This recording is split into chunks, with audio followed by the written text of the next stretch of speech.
So green is on.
Lovely.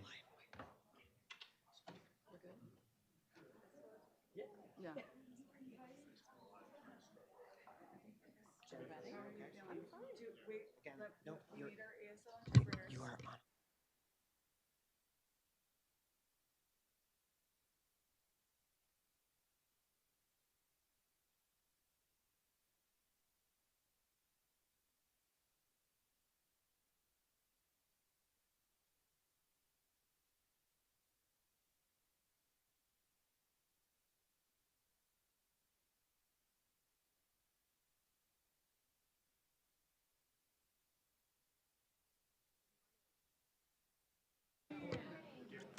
Halito, Sohochivia Bethany Hughes, Choctaw Hoke. Hello, I'm Bethany Hughes. I'm a citizen of the Choctaw Nation of Oklahoma. I'm an associate professor here in the Department of American Culture and the director of the Native American Studies program. And I get the fun job of being the MC for this event, this third day of our Living with Treaties conference. I have the easiest job. I just get to stand and introduce people and then sit down and listen to all of the wonderful work that's happening. So good morning, and thank you so much for joining us on day 3 of Living with Treaties. We've had fantastic days 1 and 2. As someone who's been in the planning meetings for over a year, it's been really wonderful. Like you have a vision of what's going to happen, and it has surpassed my hopes. So it's really been lovely, and thank you so much for making that possible by showing up. When you came in, you should have gotten a printed program. This program will have all of the sessions and the bios of the participants, maps of this building if you need to figure out where lunch is later, which is very close by. So you can refer to this for anything that you need. Also, if you are interested in cart captioning, on page 5 there is a QR code you can use with your personal device to access cart services. And also the top QR code we would love you to use today, tomorrow, whenever you're thinking about it. It's a post-event survey. You can do these after every session for the whole event, but it's really helpful to us to give us feedback about how these panels and this information and these conversations are impacting you or resonating with you, your work, your life, where you're from, and also give us ideas about how we can improve our work as we go forward. The Living with Treaty Conferences is but yet the start of the 1817 Project public-facing events and programming in the coming years, so we would love your feedback. Today, we are going to continue exploring Indigenous histories and their ongoing significance, while also looking ahead to education, community engagement, and collective action. Also, directly following, so we have 2 panels this morning. Directly following that, our co-PI, my co-PI, Michael Witkin, will say a few brief and informal closing remarks, perhaps. Very informal, which is not a euphemism. It's So now to provide the opening remarks for today of our final conference is Dr. Elizabeth Cole. Dr. Cole is the director of the Philip J. Bowman Center for Scholarship to Practice in the College of Literature, Science, and the Arts here at the University of Michigan. Also University Diversity and Social Transformation Professor of Psychology, Women's and Gender Studies, and Afro-American African Studies, and a co-chair of the University of Michigan's Inclusive History Project. Please join me in giving a warm welcome to Dr. Elizabeth Cole.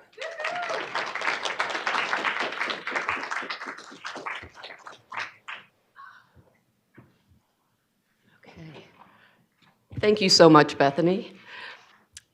As co-chair of the Inclusive History Project here at U of M, it's my pleasure to welcome you to the final day of the Living with Treaties conference. We're so happy that you were able to be here joining us on this April Saturday to continue considering the role of treaties in the development of this university and the state of Michigan, and how their effects continue to resonate today. This is the largest and most ambitious of the IHP's public programs to date, and whether this is your very first IHP program or whether you've attended one before, we're glad you're here. Since we have people joining us today who might not have been here on our other days, let me start by telling you a little bit about the IHP.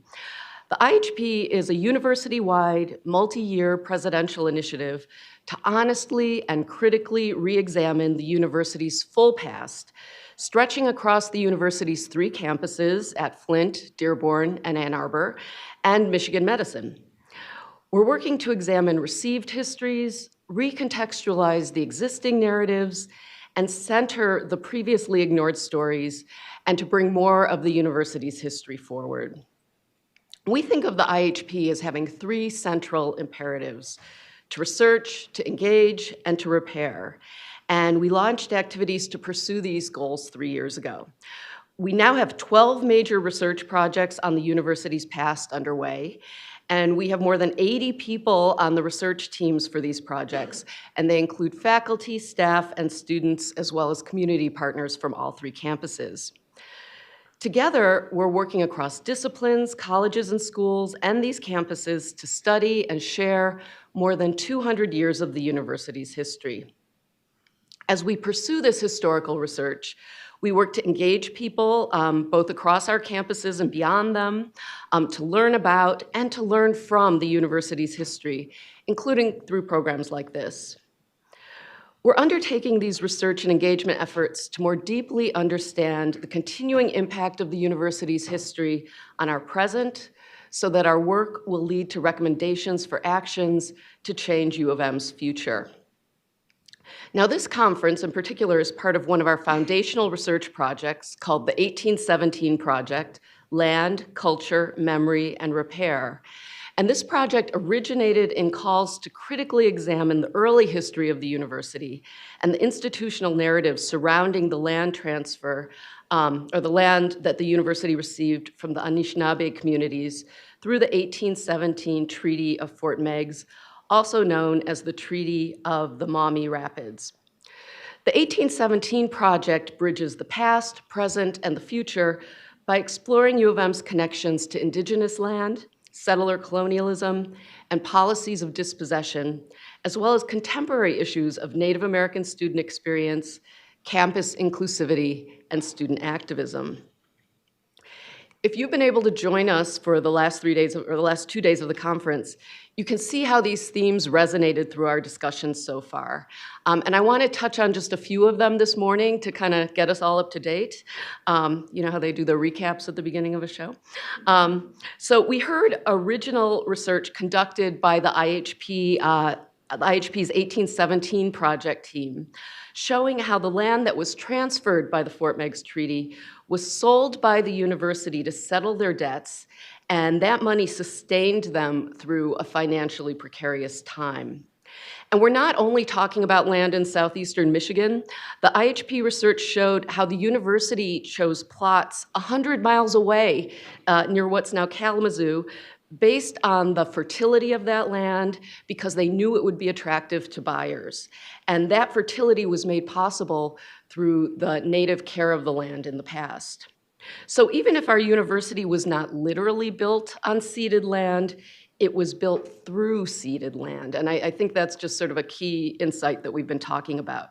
The university was directly a beneficiary of native dispossession. We also learned about these treaties themselves, how they were made and how they worked, that they were often signed under coercion, sometimes even with the US military officers standing by. We learned about the ambiguities that are common in the language of treaties and how that's actually a feature, not a bug. If the treaties had been more forthright, natives would probably not have been willing to sign them. We heard Maggie Blackhawk's critique of land acknowledgements for suggesting that the harms to Native communities took place in the past, when in fact these harms are ongoing. But we also heard from attorneys who've spent their whole careers representing tribes in their ongoing legal efforts to make sure that both state and federal governments made good on the rights that the treaties affirmed. And although these battles were grueling and long, sometimes they've been successful. And then in what might have been the most inspiring session so far, we heard from members of the Little Traverse Bay bands of Odawa Indians about what the land means to them and how difficult it is to articulate the value of kinship and ancestral connection they place on it, the responsibility they feel towards it. These are values that cannot be reduced to commodities. They told us about their efforts to buy back their land, to make it possible to return home and honor their ancestors. These narratives helped us imagine a future in which some of these immeasurable harms begin to be repaired. Now, I know we're all eager to continue our conversations about these important issues. And before we do so, I want to just take a moment to extend our gratitude and our recognition to the co-principal investigators of the 1817 project, to Professor Bethany Hughes, who you just heard from, to Eric Hemingway, and to Professor Michael Wicken. You've seen and heard from them throughout this conference, but their leadership on this project and their contributions of their deep expertise, of their time, of their wisdom, of their savvy, and I think you saw it illustrated here, their good humor, stand behind this work and have brought us to this moment and this opportunity. So thank you, Bethany, thanks to Eric, and thanks to Michael.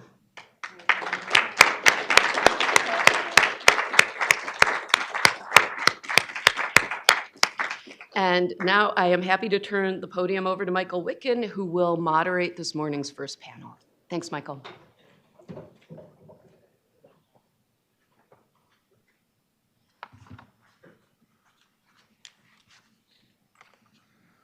Would you?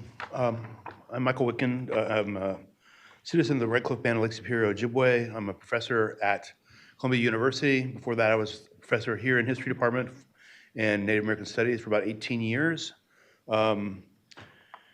So today we're going to talk about, with this panel today, we're going to talk about thinking about Indian removal from a Great Lakes perspective. And I'm going to introduce briefly two of our speakers today, and then we'll kind of talk briefly about the panel, and then I will turn it over to the speakers. We're going to hear from Blair Moriso Tapash, who is a citizen of Pokagon Potawatomi Indians, assistant professor of the Department of Religious Studies at Michigan State University, where she is affiliate faculty in Digital Humanities and American Indian Indigenous Studies. She previously worked as her tribe's first full-time archivist. We're also going to hear from Winona Single.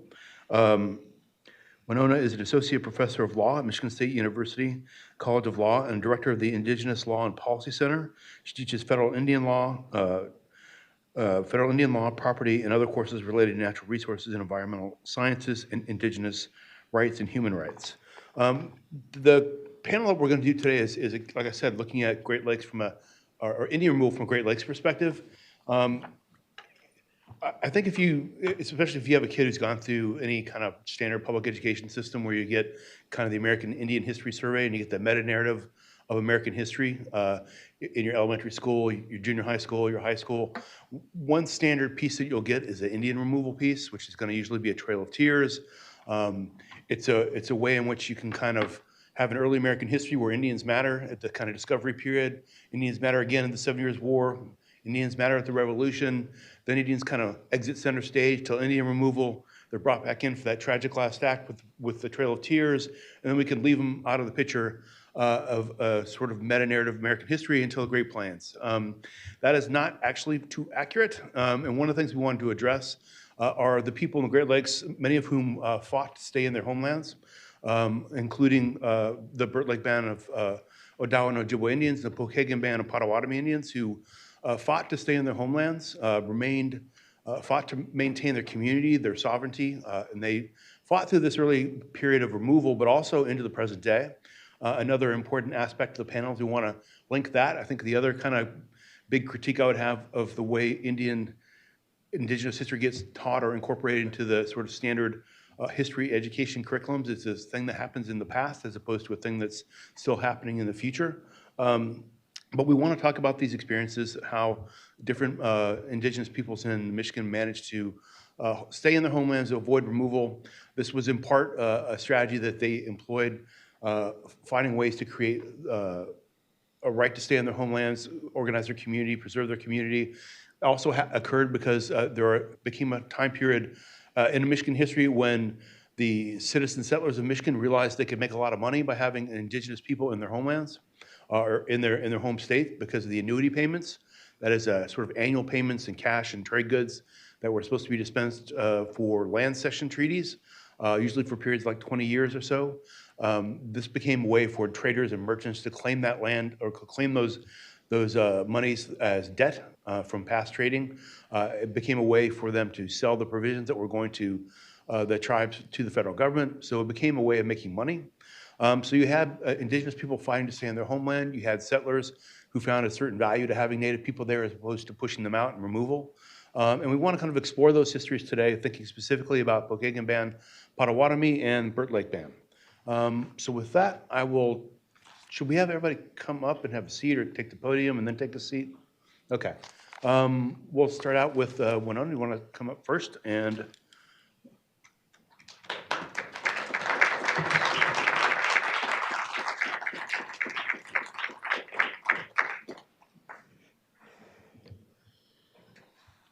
Okay, so click here. Thank you. All right, thank you so much, Professor Wicken. I appreciate the very kind introduction. And so my focus today is going to be on removal in Michigan, and I'm also Little Traverse Bay Band's tribal member, so Winona Single Indigenous. And also, I just want to talk about the continuity that exists between forcible removal in southern Michigan, as well as how that connects to the community at Burt Lake through my own family. And then also, I'd like to connect that to the Indian boarding school era as well. And so this is also a personal, history for me as well, since my ancestors lived at Burt Lake. And so I just want to share what I think is a very important part of our nation's history. The story is real and it matters enormously. So first of all, I want to explain that in terms of the Burt Lake, I'm going to talk about this in different phases. My slides look overly polished, I apologize, but the first is divergence. And so I want to emphasize how when Indian removal happened in Michigan, not all outcomes were the same. And so I'm going to do a short comparison with the Pokagon Band, which I know Professor Topash will also talk about, and what happened with other tribal members in South Central Michigan. And then I'll also talk about the work that the tribe did to protect its ability to remain in Michigan, and also a part of the story that's often omitted, which is their deep use of civic engagement and their very sophisticated presence legally using state laws to protect their community, but also through an Anishinaabe lens as well. And then also, I'd like to talk about the burnout and some of its outcomes. So first off, as I mentioned, I wanted to do a short comparison. So with the Pokagon Band, as I imagine Professor Blair Topash may discuss, we had the leader of the Pokagon Band, Ogama Leopold Pokagon. He, at the Treaty of 1833, when provisions were included within that treaty for the removal of tribal members to the west, Leopold Pokagon negotiated first a supplement and then a later addendum, and he wanted to ensure that the tribe would be able to to remain in Michigan. And so he ultimately negotiated for a provision that allowed for the Pokagon Band tribal members to continue to receive their annuities in Michigan. It was contemplated that they would move north to the homelands of Little Traverse Bay Bands, but also argued and strategically used the community's participation in the Catholic faith as part of the justification for their ability to remain in Michigan, and was successful. And so ultimately, when the Department of War Secretary charged U.S. military Brigadier General Hugh Brady with responsibility for removing Michigan Indians at all costs under any circumstances in 1840, there was a moment when the Pokagons were very concerned about possible forcible removal of their community.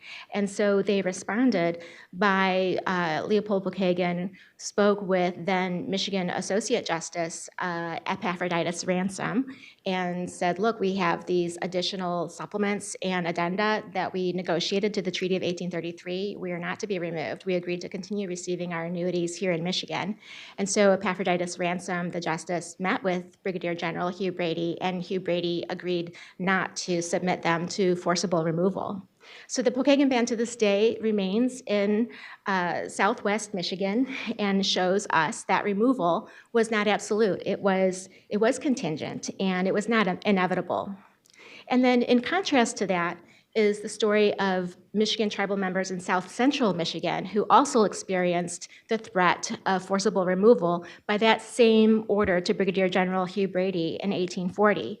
In that case, we do have many accounts of tribal members who were forcibly rounded up throughout central and south central Michigan in communities that we frequently just do not acknowledge or document that this happened. And in many cases, the descriptions of that forcible removal come from settler accounts. And so those settler accounts, of course, are imbued with biases about the inevitability of this removal and about a belief, a trust that it was a benevolent form of emigration from Michigan. And so I don't want to elevate too much the accounts of settlers, but there are definitely multiple detailed accounts of hundreds and hundreds of Native people fleeing, and I'm talking about fleeing in Mason, Michigan, while Marion Turner's sister was a school teacher, and she wrote that hundreds and hundreds of Native people and women and children were walking on both sides of the schoolhouse while they were teaching the class, and they later realized these were people that were fleeing removal, and that also there are accounts in Okemos and accounts in, of course, Charlotte, Michigan, and in Marshall and Athens, and of course in Battle Creek, and in Lansing, and so we have many of these accounts that. And I really feel strongly that this is a very important part of our public history that we do not acknowledge, that we absolutely have to document, and that the public in our nation and in our state needs to recognize. And so during that time period, I fortunately am able to know that my ancestor, Antoine Shenaniquet, was taken in southern Michigan around this time. I cannot know with certainty that he lost his family due to forcible removal or disease or perhaps some other consequence, but I do know that he was taken as an orphan by the Windigoish family, another Anishinaabe family that took him to Burt Lake in northern Michigan when he was, quote, a half-grown boy. And so it was at approximately the same time of forcible removal in southern Michigan. And in addition to that, I just want to emphasize that when doing so, the Windigoish family was acting in accordance with Anishinaabe traditional norms about responsibility to children and responsibility to maintain kinship ties. There was no question that there was an obligation to care for a child who had been orphaned.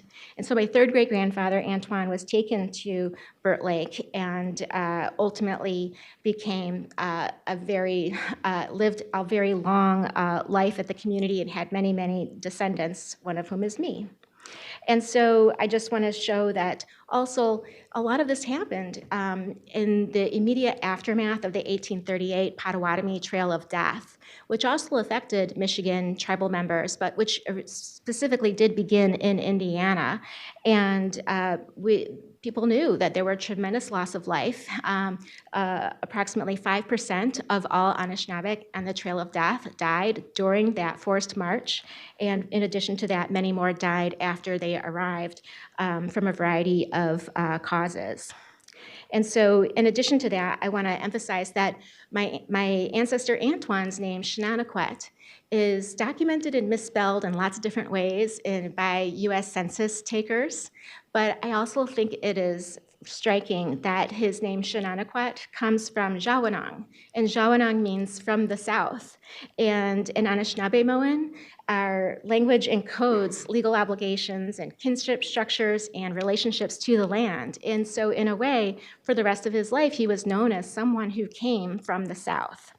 And so I do think that that's a way that the community remembered something that is not recorded in our legal system and is not legible if you were to look at the official archives, which did not effectively document what happened as a result of removal. You know, our archives document people by identifying male heads of households and then essentially providing just numbers of women and children for every head of household that was identified on a muster roll for forcible removal.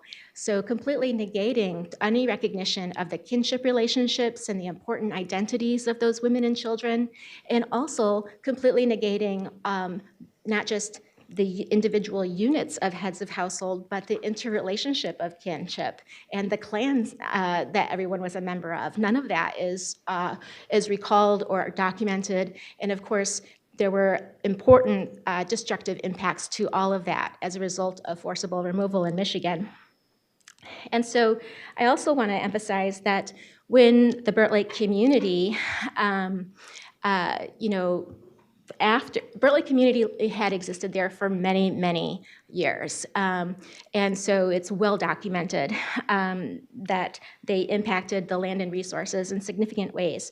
But we also know that Aki in Anishinaabemowin is our word for land, and it does not just mean earth. It does not just mean the ground. It's a living relational system that includes all beings on the earth, animate and inanimate, and it includes all beings that have lived on the earth and all beings that are to come. And it's not just a term that denotes an object or a life. It's a term that comes with and is deeply embedded with an Anishinaabe perspective on obligation and relationship.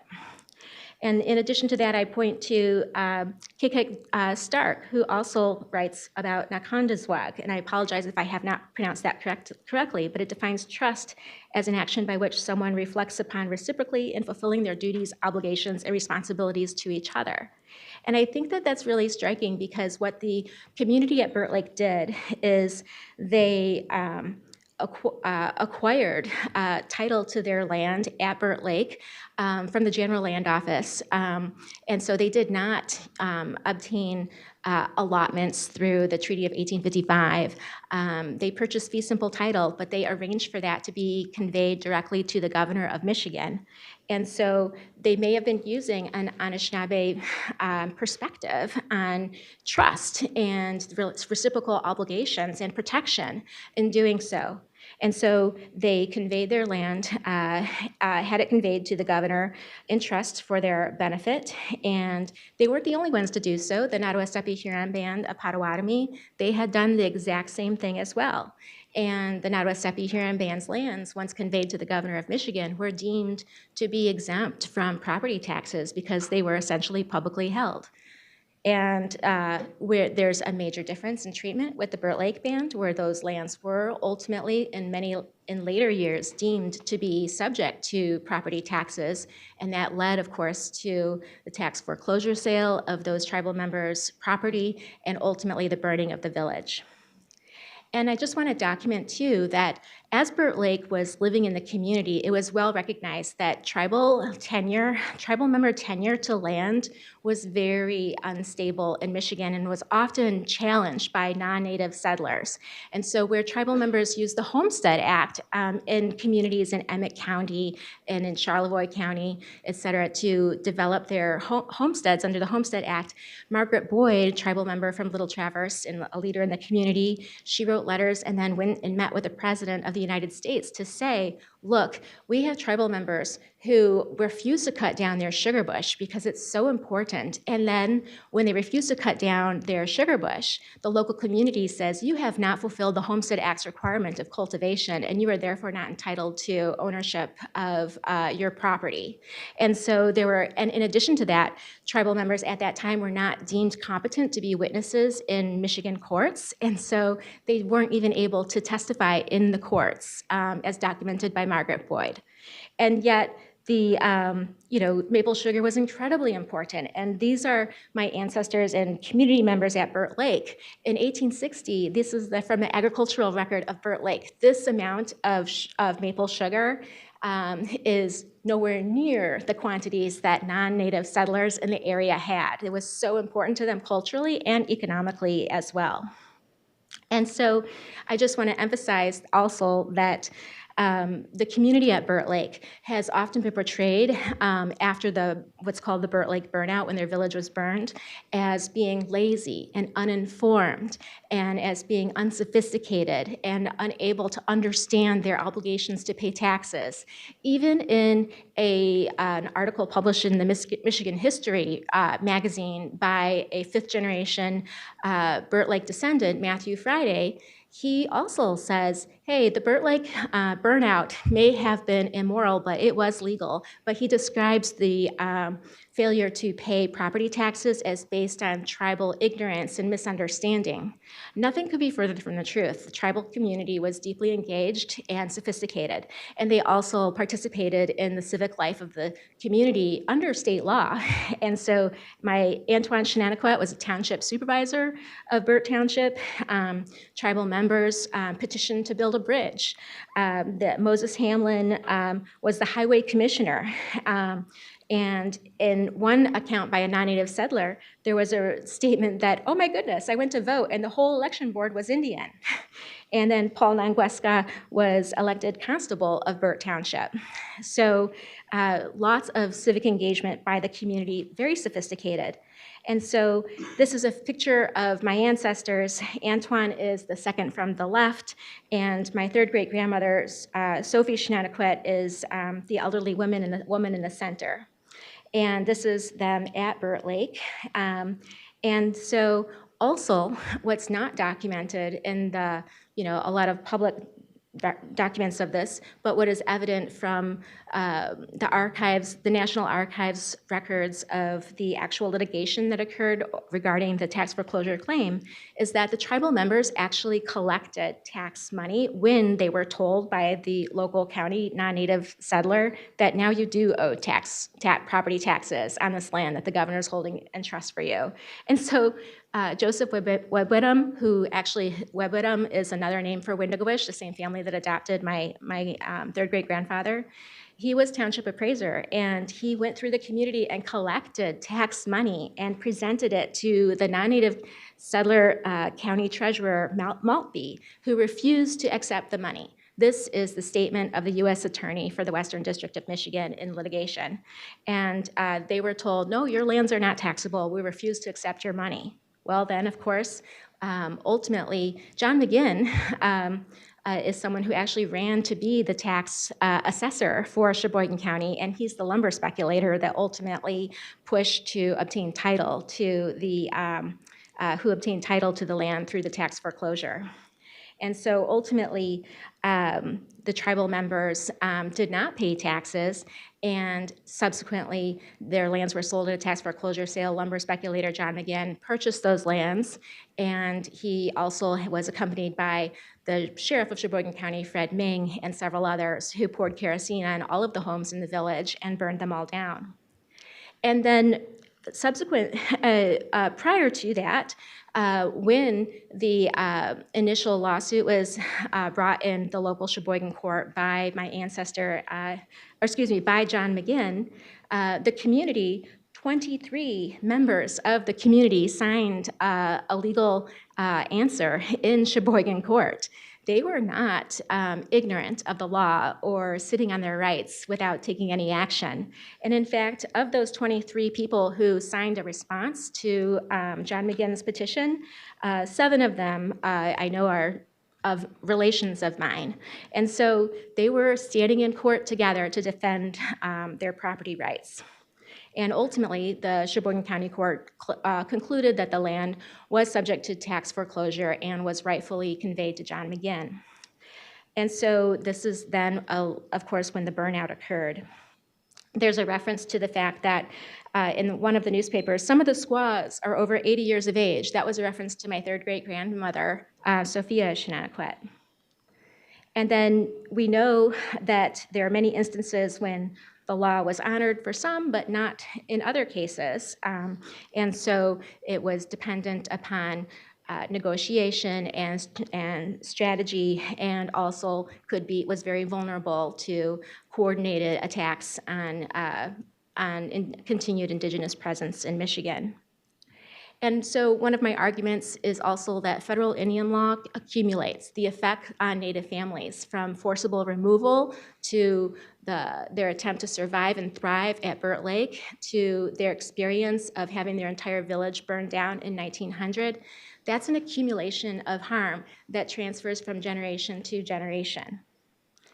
And in addition, to show that continuity, I have here one of the applications for one of the Burt Lake descendants, Robert Shenaniquet. And this is his application to attend the Mount Pleasant Industrial Indian School in 1920, 20 years after the burnout. And you can see that John T. McGinn, the son of John McGinn, the lumber speculator who acquired the property, he signed the affidavit to have a child at Burt Lake sent to the Mount Pleasant Indian School. And so you see that even the next generation after John McGinn continued to press for another form of removal, in this case, the removal to take children from their families and place them into the boarding schools. So we know this is one of the houses that did survive the burnout. It is on the grounds of the Sheboygan County History Museum. And these are my two boys and Matthew's two boys, Owen and Emmett, standing in front of that. And so we are very much committed to not allowing the erasure of this important history from continuing. And also, we recognize a lot of work has been done by Richard Wells and by the University of Michigan and by Eric Hemingway and many others to describe what happened. But I also hope that my work is contributing to a deeper understanding of how this fits into the continuity of federal Indian law's intergenerational harm on Native families. So thank you so much. And this is my last slide, so I appreciate your time. Miigwech.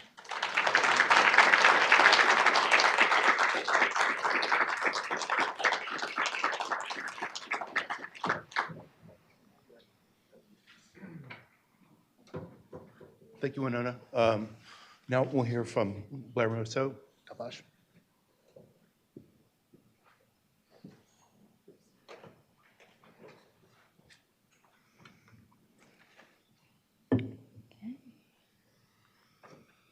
Fantastic. Hi, everyone. How are you?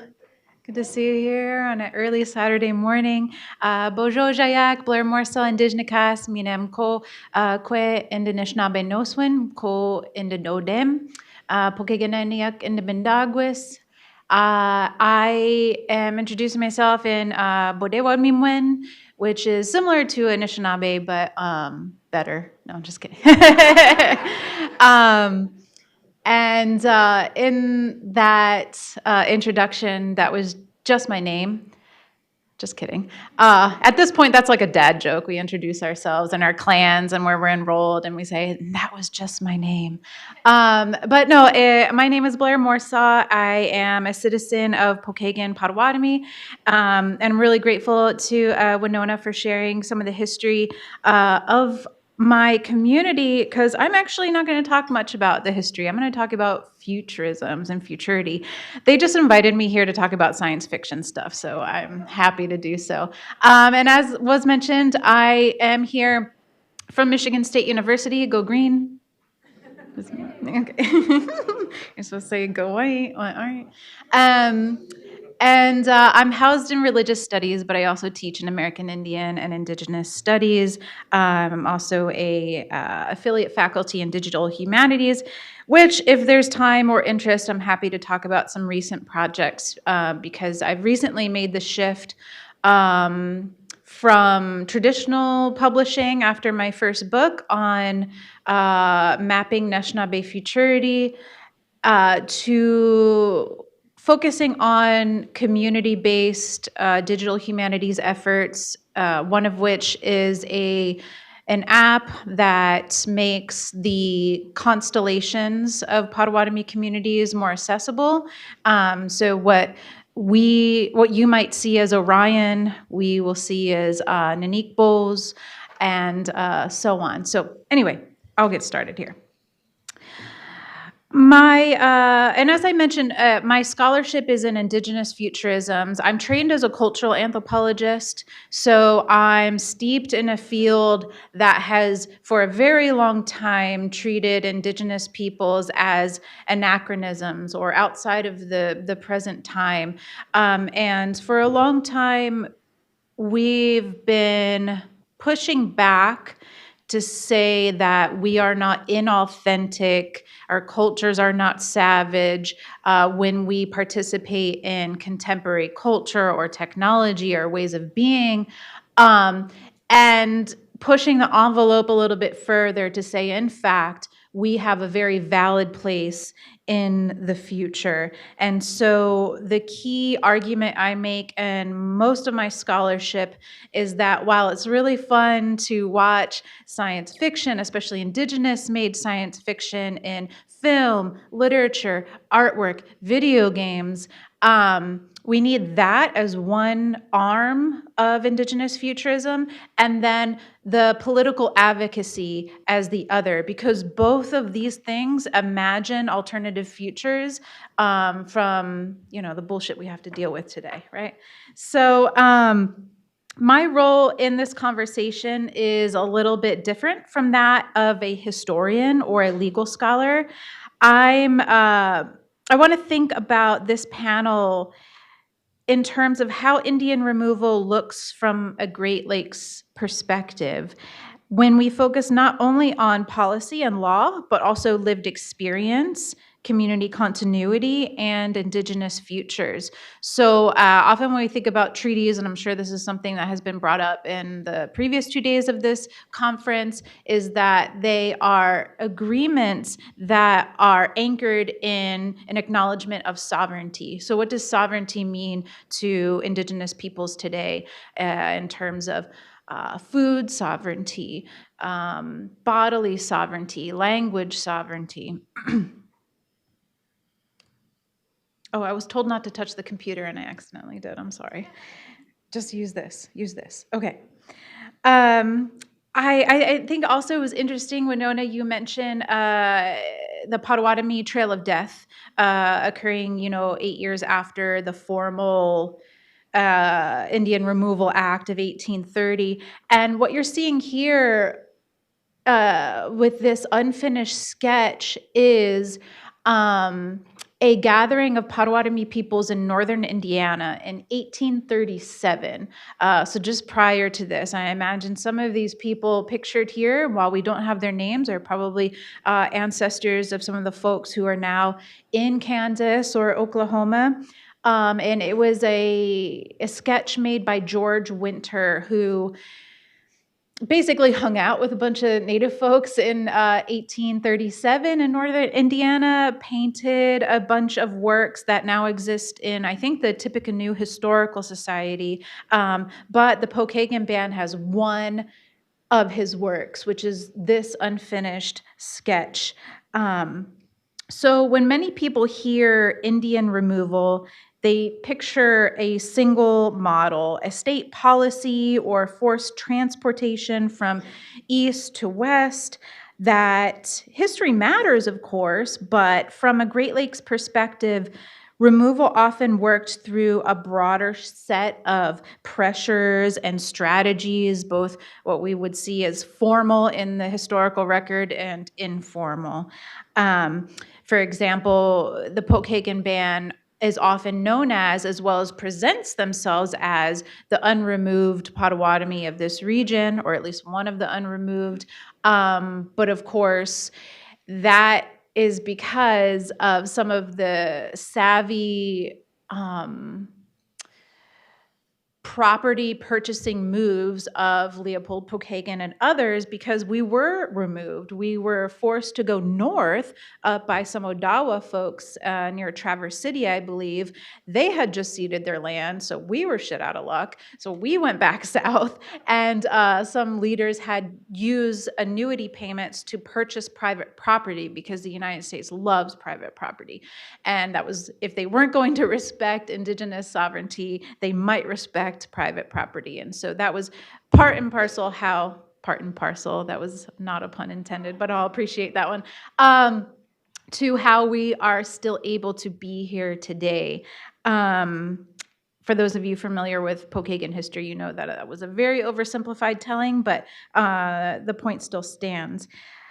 So removal could involve settler encroachment, speculative land transfers, pressure through treaties, military force, boarding schools, and later struggles over recognition and jurisdiction. So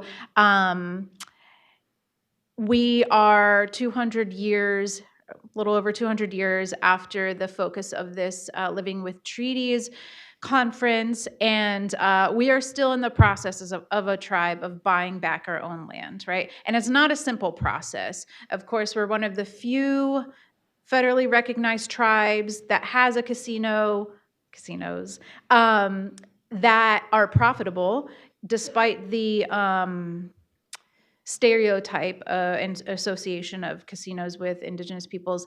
And we're in a position where we can buy certain parcels of land. But then even the process of turning that into trust land, AKA Indian land, is not straightforward and not guaranteed. So the broader framing of this is very much in keeping with the panel's description, with the larger conference focus on dispossession, treaty, history, and the continuing effects of those histories into the present. And in this slide, I wanted to focus on just a few of many different ways of actualizing sovereignty.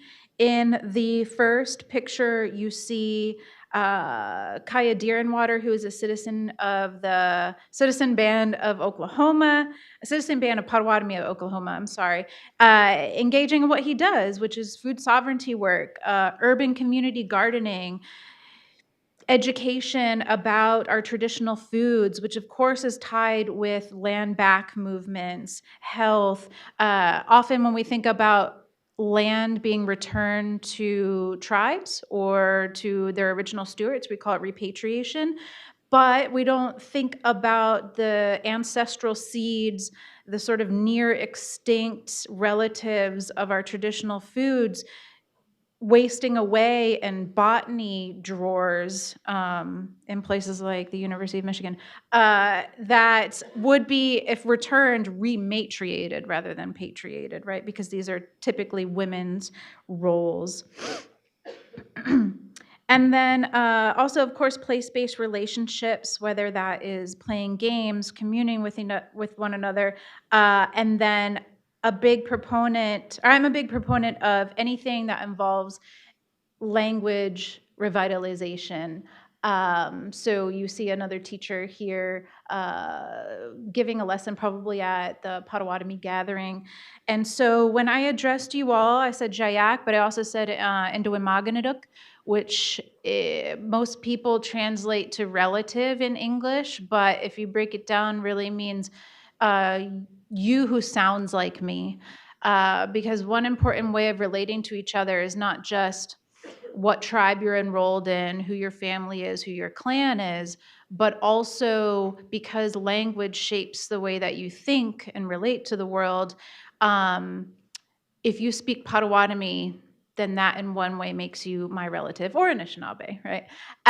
So that sound is really important in the way that we relate to each other in the world.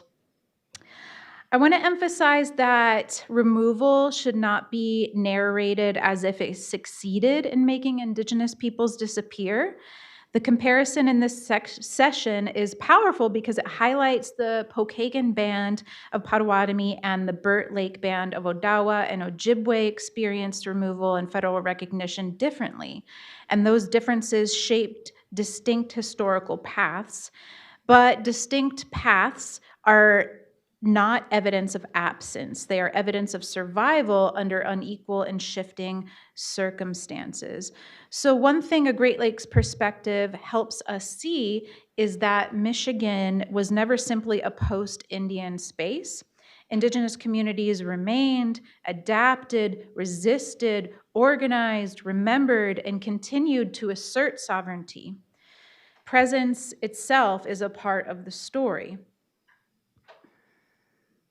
So as I mentioned, I am trained as a cultural anthropologist, and so I'm interested in how structures like removal are lived and understood within communities across generations. And so intergenerational knowledge transfer is really important to me, and as hard as it might be, I often bring my son, Miksani, here to different work events, mostly because I have to, but also I think it's actually quite weird to be in only adult spaces or only child spaces. It's not really an Indigenous way of doing things, to have those things have such very,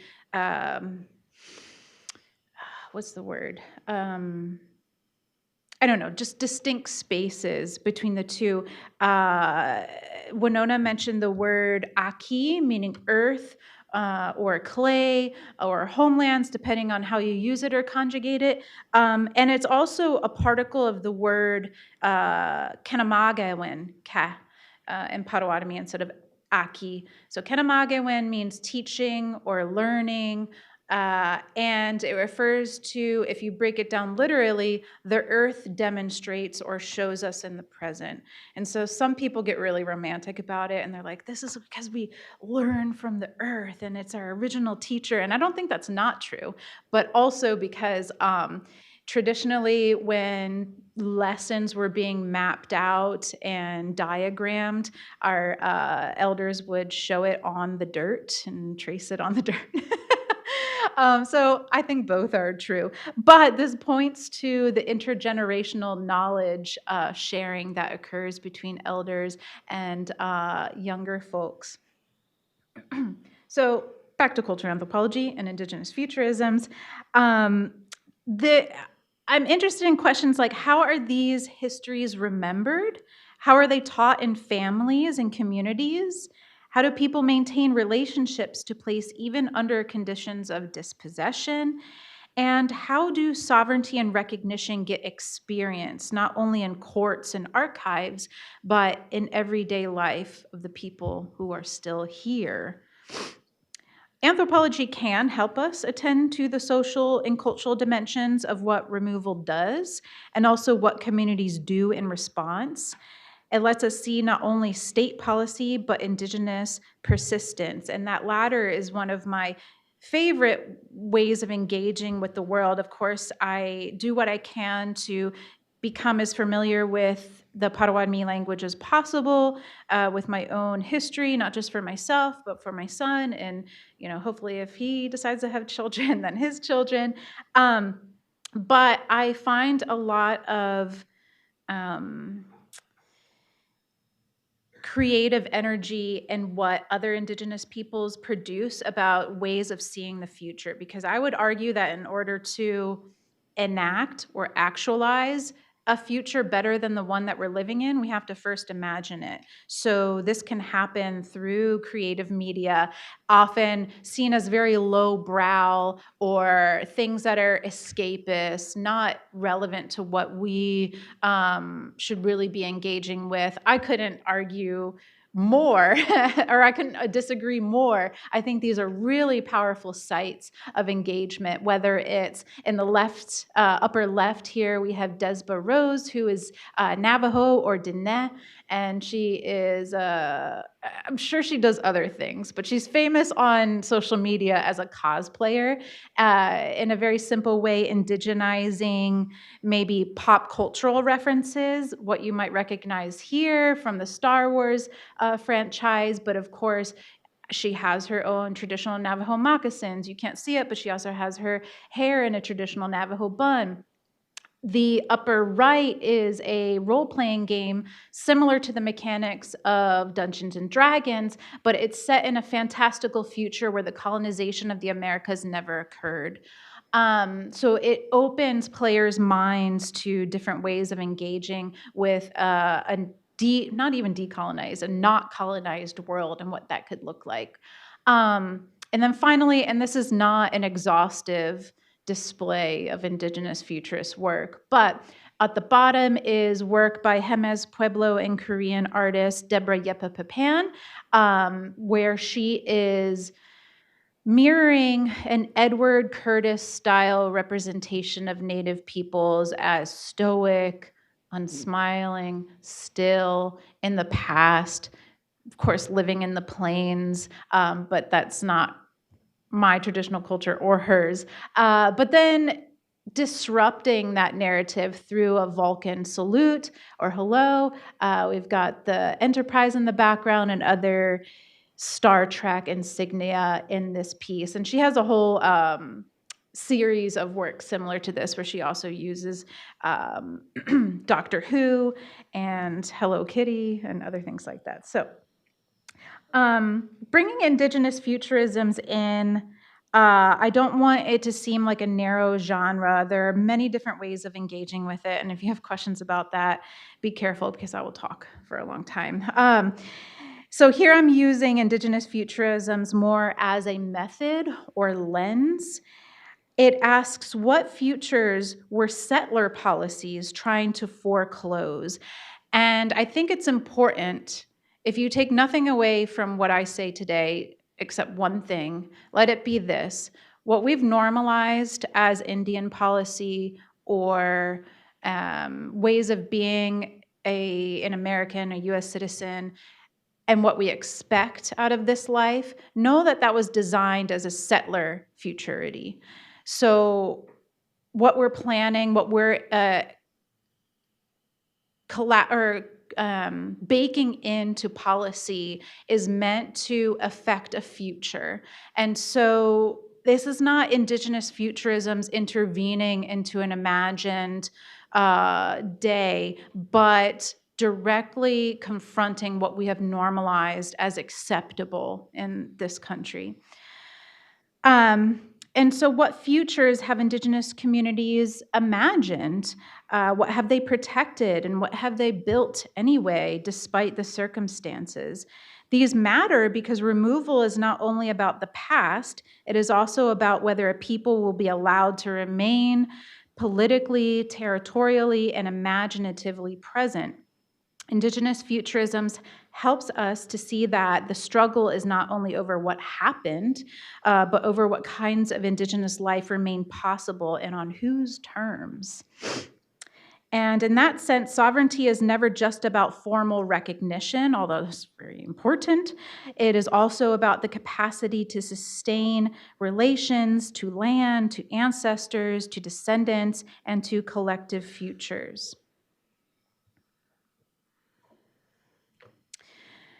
What you're seeing here is a map. I'm going to forget the name, but it's housed at the Newberry Library. It's definitely 18th century, although I don't remember the exact year. And it's one of my favorite maps, even though I don't remember the name or the year. But one, because they're beautiful. These old maps are really astonishing to look at, but also because it's one of the examples of the ways in which early European explorers, colonizers, etc., mapped Indigenous presence. And you can see as you look closer, both in the labels as well as in the artistry of actual people being painted on this map, a heavily populated North American continent of Native peoples and very tribally specific. Of course, it takes a little bit of translation finessing because it's in French and they're spelling things in this really weird phonetically way. But it counteracts the assumption that A, this was an empty continent, and B, that even if it wasn't, there just simply wasn't enough knowledge for Europeans or early American settlers to know what tribes were where, what they were up to. Knowing where Native people were in the 17th, 18th century was imperative for survival. Who are you allies with? Who do you have a relationship with? Who, if you go on their territory, are they going to kill you? You know? So this goes back to a really important anthology that I often use in my classrooms called You Can't Teach United States History Without American Indians. And there's one chapter in particular there that talks about the ways that maps in contemporary American history textbooks don't map Indian people. They only map Native absence. Okay, so now that I've gone on about that, I'll actually address the slide. This conference asks what it means to live with treaties. One answer is that treaties are not merely historical artifacts. They're often called Indian treaties, but the United States treaties too, right? They continue to structure Indigenous and non-Indigenous life in the present. And this conference description emphasizes that these treaty histories will shape Native activism, legal struggles, and community life. Some of what's ensconced in these treaties, even when you are federally recognized, is access to traditional territories, whether that means medicines, hunting, fishing, and these continue to be negotiated only because settler folks and settler governments don't understand what these treaties mean and what is supposed to be still accessible to our communities. So to live with treaties is also to live with the unfinished structures of removal and dispossession, but it's equally to live with Indigenous resistance, continuity, and political imagination. Lastly, my central takeaway is this. From a Great Lakes perspective, Indian removal is best understood not only as forced movement, but as a broader attempt to reorganize Indigenous life, land, relations, governance, kinship, and futurity. And yet, communities such as those centered in this panel show that removal never fully achieved its goal. What remained is not only memory of loss, but Indigenous presence, refusal, and future making. This is where I think anthropology and Indigenous futurisms can contribute to this conversation by helping us ask not only how removal happened, but how communities continue to live, interpret, contest, and outlast it. Settler futurity is unspoken and normalized. Indigenous futurity disrupts both the histories, inclusive of or otherwise, and demands that we as Indigenous peoples have a right to exist on our own terms. Thank you.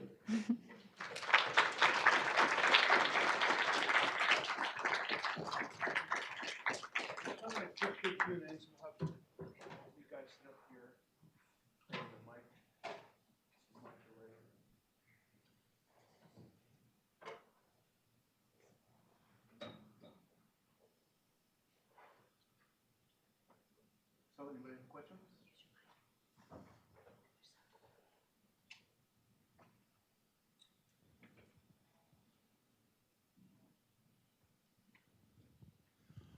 So questions?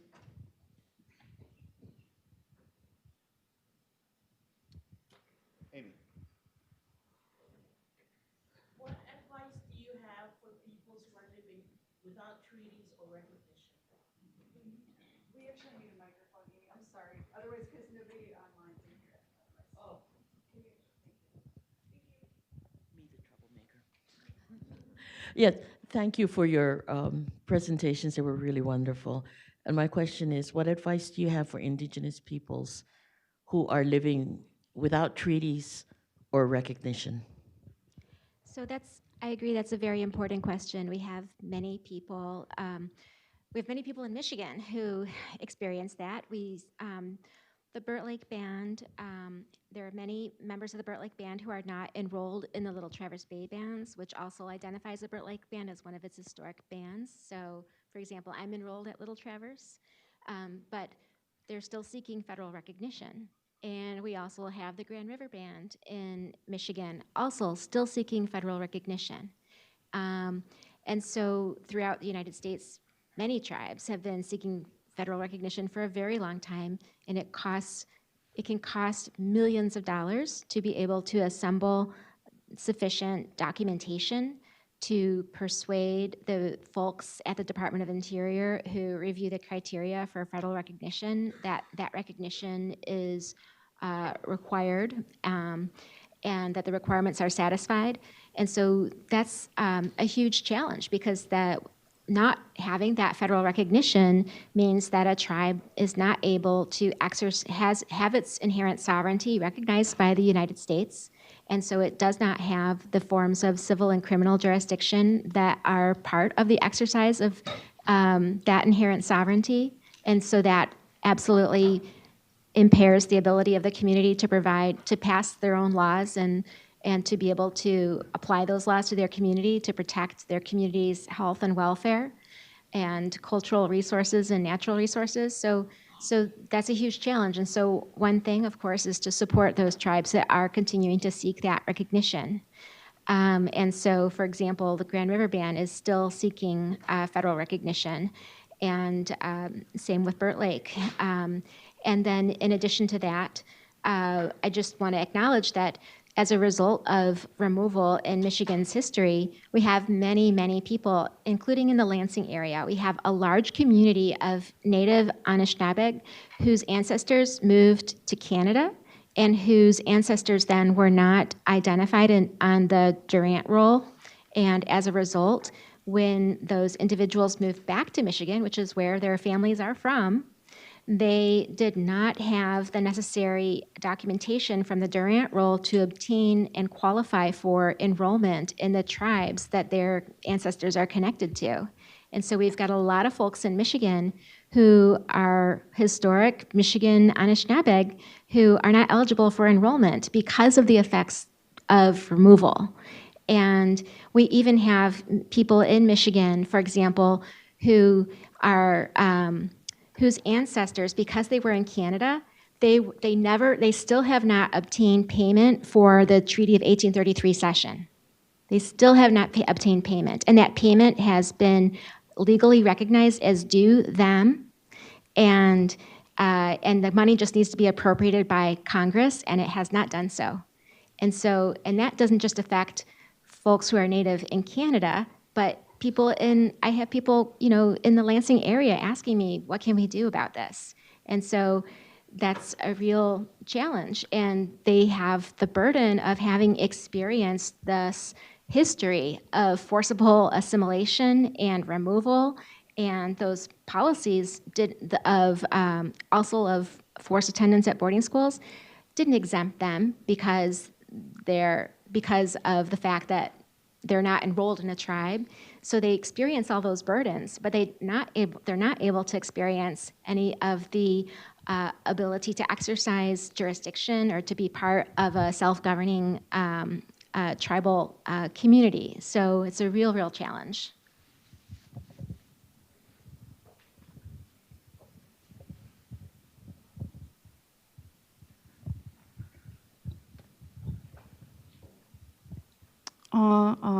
Sagu, Danny Nguyengatz. Hi, my name is Danny. I'm an undergrad here at the University of Michigan.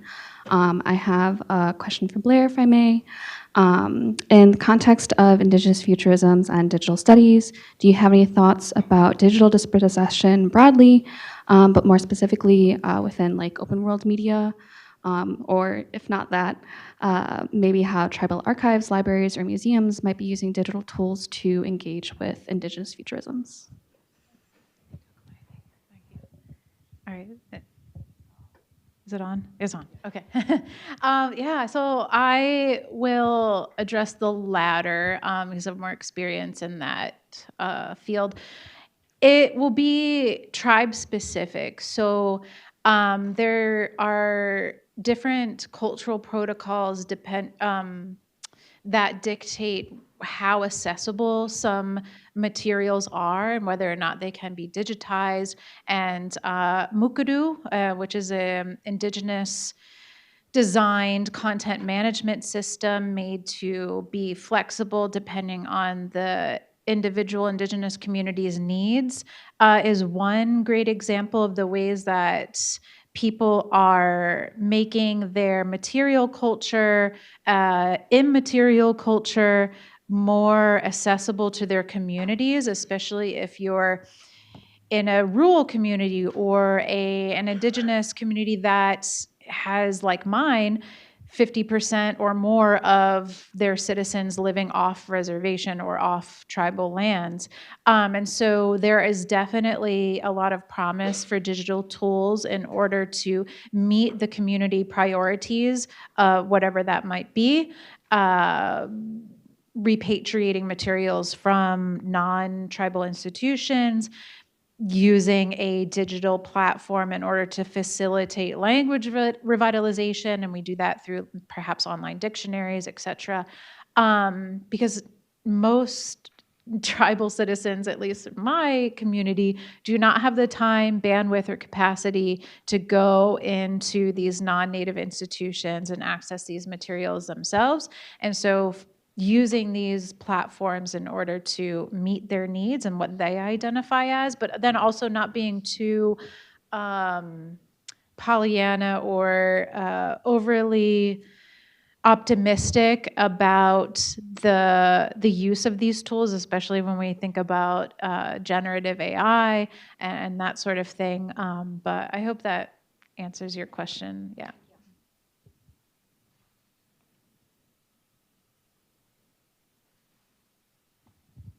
Susan?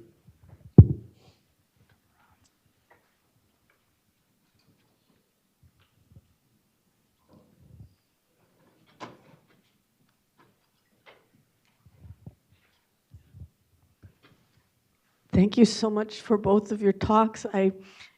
It's such a nice panel to end this conference with. And what I want to highlight something about the role of the imagination in both of your works.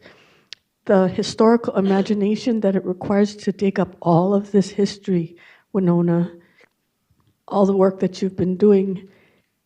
It's a imagination that causes one to wonder, right? What happened? All those different things that don't fit within the normal history, right? All the complicated things, and the will to actually find the answers to those questions.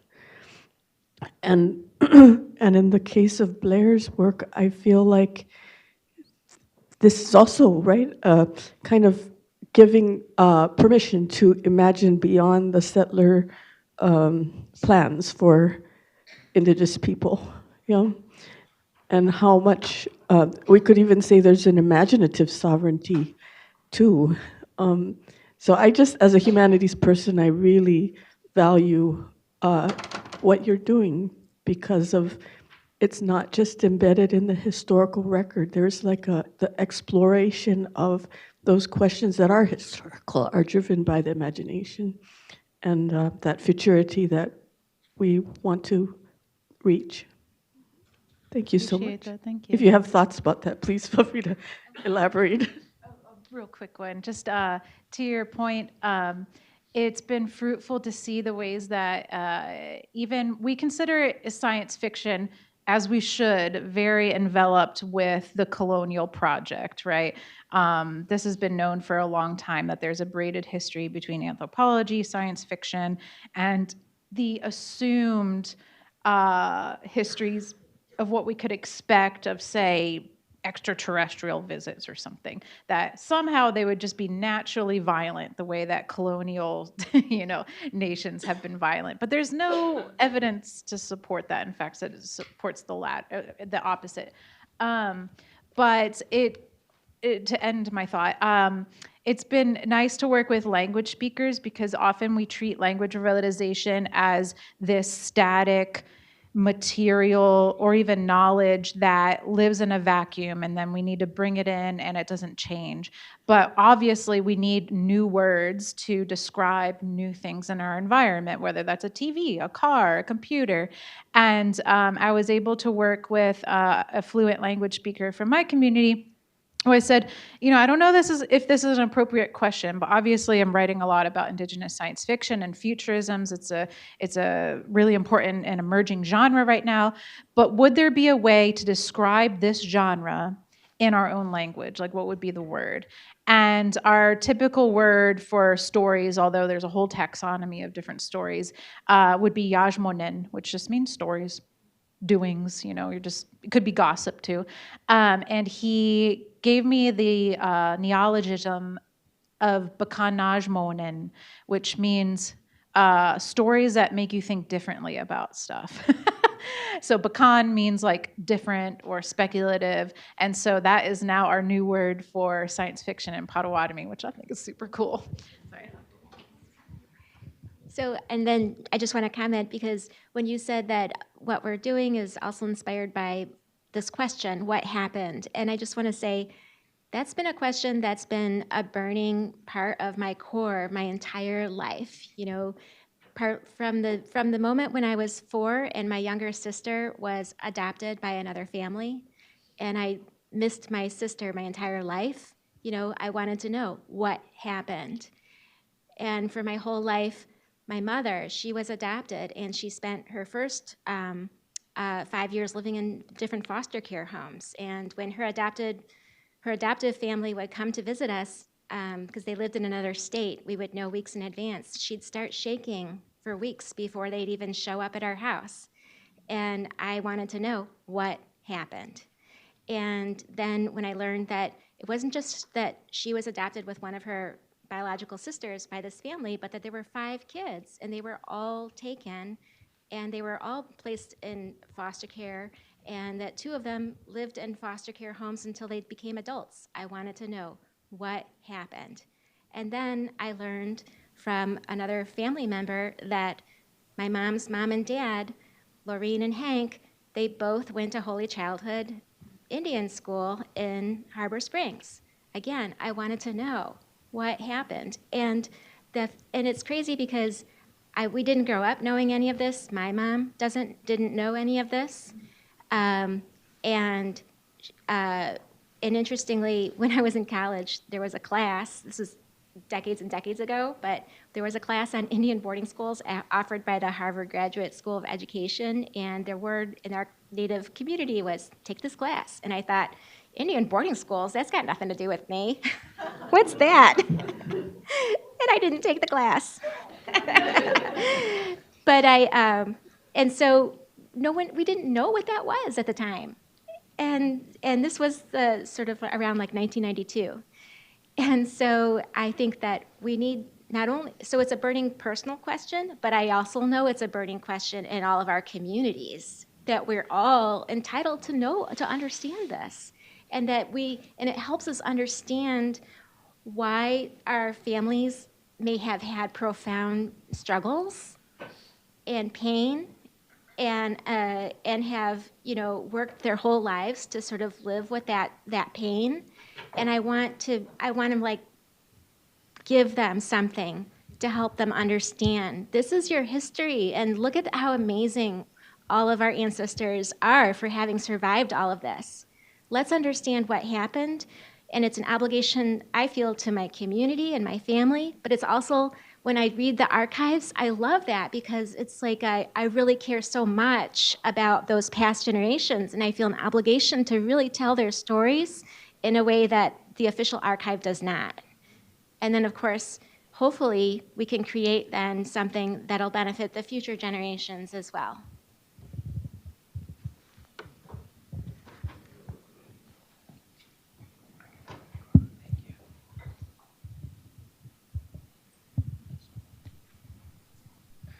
Thank you so much for these presentations. I was wondering, Professor Morceau, and maybe also Professor Singal, would you be willing to share some of the futures that you're thinking about?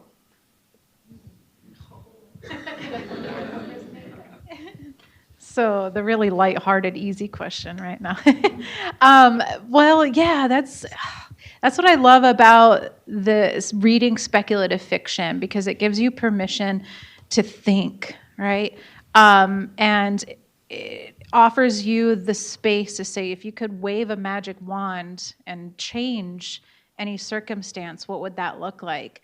And it might, for me, in the future, a couple generations down the line, maybe we're all having this conference in Anishinaabe instead, right? And like, why is that bizarre, right? It took several generations for us to be fluent and then birth language being English, maybe we can start to turn the tide a little bit. But I guess I could go on, but we only have a few minutes left, and I want Winona to kind of share her thoughts. Just that I would like for us to have a deeper understanding that our legal system has caused a cumulative, destabilizing, destructive, harmful impact on Native families from generation to generation to generation, and that has caused a cumulative impact. And I think that we need to think about ways of how we can address that. And I know as a law professor, I deeply understand that the law typically treats harm as something that is specific and that is related to something with a proximate cause that is direct, and it does not fathom the possibility that there could be this sustained harm across 200 and more years, right? Because I just say that because the story I started began in 1840 that I described today, but that and that also could be perpetrated by our legal system itself. And so I want us to understand how the legal system can cause this form of intergenerational harm, and then I'd like to be creative about how we can empower our own tribal communities to use their existing tools and knowledge and insights to be able to provide remedies for that. So, yeah. Question in the back. Sorry, just real quickly, as you walk your way up to the next question, I will also want to make the point that not all Indigenous futurisms is utopian. Often we're using this genre to also point to the very specific ways in which historical trauma was enacted and exists into the present. Often a question I get at the end of these is like recommendations for, so after this session concludes, I'm happy to make some recommendations for how I use speculative fiction as well as history to teach boarding schools or removal or genocide. So yeah, I just didn't want people to go away thinking that all Indigenous futurisms is just like rainbows and butterflies, so. Thank you both for the amazing talks. I've been thinking a lot about the Burke Lake because, as one of the several nations actively seeking federal recognition, I'm thinking about what it means when they get federal recognition in this moment. Like what happens at that moment, what changes, what gets reconstituted, right? And then I really was taken by Blair's suggestion that political advocacy is one of the two arms of Indigenous futurisms. And it makes me wonder, like, what are the kinds of policies we should be advocating for? Like, what do we need to be putting in place now to create a strong ground for the future of Indigenous thriving? So I'll start by referencing what happened when 4 tribes in Michigan had their federal recognition reaffirmed by an act of Congress in 1994. And so at that time, the tribes had been denied their federal recognition due to an incorrect legal conclusion at the agency administrative level. And so Congress had to step in and correct that to say, no, the tribes are sovereigns and we're reaffirming that federal recognition and that sovereignty. And so at that time, there's a designation of what constitutes the tribe's reservation, right? And so in addition, for my own tribe, for example, one of the first important steps was to develop a constitution. And so we had many, community-wide engagement on what would that constitution look like and what should it include, and what were the powers of the legislative body, the powers of the judiciary, the power of the executive, and then, of course, enacting tribal laws and developing our judiciary. So it's nation building from the ground up. It's an incredible amount of work and commitment from many people throughout the tribal community. But those were some of the critical steps. And then, of course, also taking action to protect our children. And so when a tribe does not have federal recognition, children who are from that tribal community, they do not fit the definition under the Indian Child Welfare Act of an Indian child. because to be an Indian child, you have to be either enrolled in a tribe or the child of a parent who is enrolled and be eligible yourself for enrollment at that child. And so, of a federally recognized tribe. And so, federal recognition is a critical linchpin for a tribe to be able to benefit from the procedural and substantive protections of the Indian Child Welfare Act, and then to enact its own child welfare laws to define and protect children in the community. So it's a very, very detailed process of nation building at multiple levels and then of course all of those different tribal governments, various departments that are charged with implementing the various tribal laws enacted by the council with regard to environmental protection, natural resource conservation, and with regard to child welfare and housing and economic development, and with regard to just health care and just a variety of different social services and education and cultural resources protection. All of that takes an incredible amount of resources, financial and human resources as well, and training. And so we need our tribal communities to be able to have access to universities that respect that obligation that they have to train our next generation of tribal leaders. But also, there's a lot of resource, and it's a myth to believe that every tribe is suddenly going to be wealthy because of gaming. Gaming resources are very much distributed across the nation in a very unequal way. So if you're located next to a large metropolitan area, you can benefit from a lot of a revenue from tourism and the population centers, but if you're in a remote area of the Upper Peninsula, that's not going to be available to you. And so that's not such a critical source of revenue. And so tribes do a lot of work with the federal government for access to resources and look to other forms of diversified economic development and other resources as well. So it's a long-term process.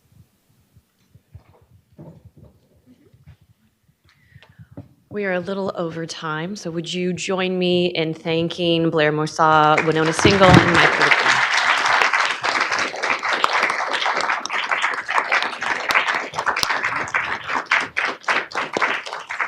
We're now on about a 10-minute break. I will see you back in here at 10:45 for our final session, and you have enough time to go grab some coffee.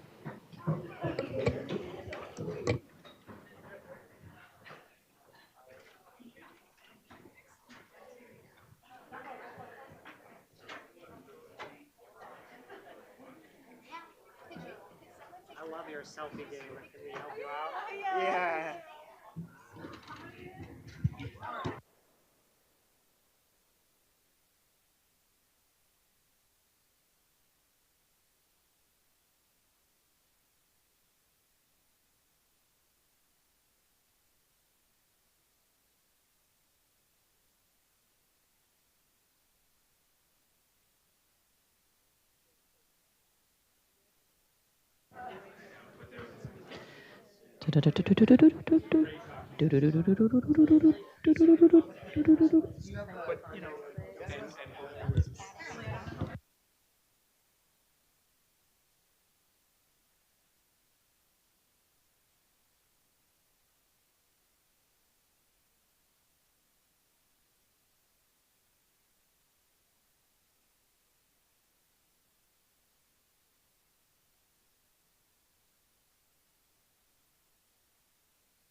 It will be clicked off until you turn it on.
Welcome back. We are now starting session 6 of the Living with Treaties conference. Special thanks to the people joining us online, those who have been attending virtually for the last 3 days. We appreciate you.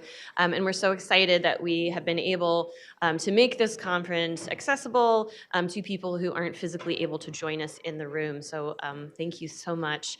This is really exciting that people are showing up, and we're so pleased to have you all with us. This session, which will be our final panel session of the event, before we move into the lunch session and the more conversational part of the day, is teaching Native American and treaty history in K through 12 classrooms. And now I have stretched enough that nearly everyone is seated. And so join me in welcoming my colleague and one of the co-PIs for the 1817 project, Eric Hemingway, who will be moderating and leading this session.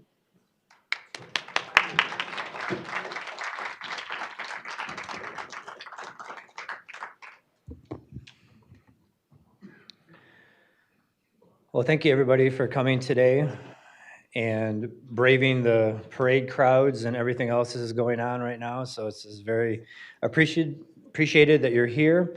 And first off, I'm going to say that this is a very selfish endeavor on my behalf today, because I'm bringing in 3 wonderful people that I've worked with over the years. And it's just a joy to bring them into the space and share a space with them collectively. And some of the most meaningful, impactful things I've had happen in my professional life have been with these people in their classrooms. So I want to show a lot of gratitude for that. And also beyond the classroom with the Newberry Library and how we can do more work outside of our immediate scope. So I want to show appreciation to the Newberry and Kara for coming today. So I want to say, but this is people I've worked with and I consider friends as well as colleagues. And I think that's important to note as we go forward with this work, that you build these relationships across time and to show the investment and our dedication to trying to, do the right thing. So, and this is also, I'm aware that these individuals don't have to do this work.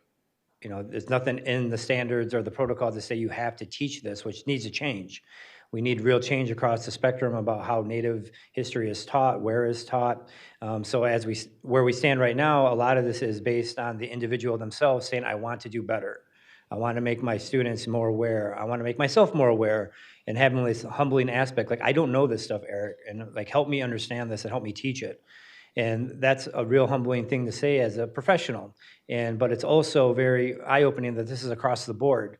And it's also not unexpected. I mean, I'm a byproduct of the public schools of Michigan. I graduated from Harbor Springs in 1995, and we talked about Natives maybe twice in all of my career in the public schools. And it was always about Indians out west on horses and teepees. And it was for like maybe a day. And we were non-existent, we were invisible or erased. And so growing up with that type of educational experience left a really bitter taste in my mouth. Like, this isn't the way it should be. Why aren't we reflected more in the school systems? Why is my story not being told when in Harbor Springs it is a very, very Native place? You go to the gas station, you see Natives pumping gas. You go to the grocery store, they're buying fruit and vegetables. Like, we're right there with you. And our students are in the classroom. And our parents work with the other parents. So it's not like we're not seen, but then going through the system of the schools, it's like you're invisible. So as I got to be in a certain place in my career with the archives at Little Traverse, like, what do I do with all this? I got some information and resources that I think can be helpful. And then I started to approach some of my local teachers, and immediately it was just this, what do we do? How do we do it? Let's go. And I was like, okay, now I got to do this. They said yes. So I got to figure it out. And so, but we figured it out together in the beginning. And we'd just meet and talk. And, each time, we shared the class space, it got a little bit better. And at the end, we're doing these field trips where the entire senior class is coming through, and we're taking them to all these places. And I'm coming in multiple times for these classes and talking about difficult subject matter that we can make it digestible for the students and make it real. And we can do things outside of November, people. It doesn't always have to be, American Indian, Native American Heritage Month. Every day is Native American Day. And so we can do this in May, we can do this in September, and then figuring out where we can fit into these curriculums, whether it's Reconstruction, Revolutionary War, War of 1812, bringing it to the 21st century, because Natives are here today. We don't always have to end about 1870. Then all of a sudden Natives pop up, with casinos and powwows. Like, wow, where'd you go? Like, we've always been here, but you just never saw us. So it's been really rewarding to work with these educators and to tell our story, not the Lakota, not the Navajo or Apache. This is an Odawa, Northern Michigan story that we're going to focus on. And one of the stories I want to share real quickly about the impact it had on me and why it was so important to do this work was third grade. So third grade is not my favorite grade, just being open, because I don't know how to talk with little kids very well. That's not my jam.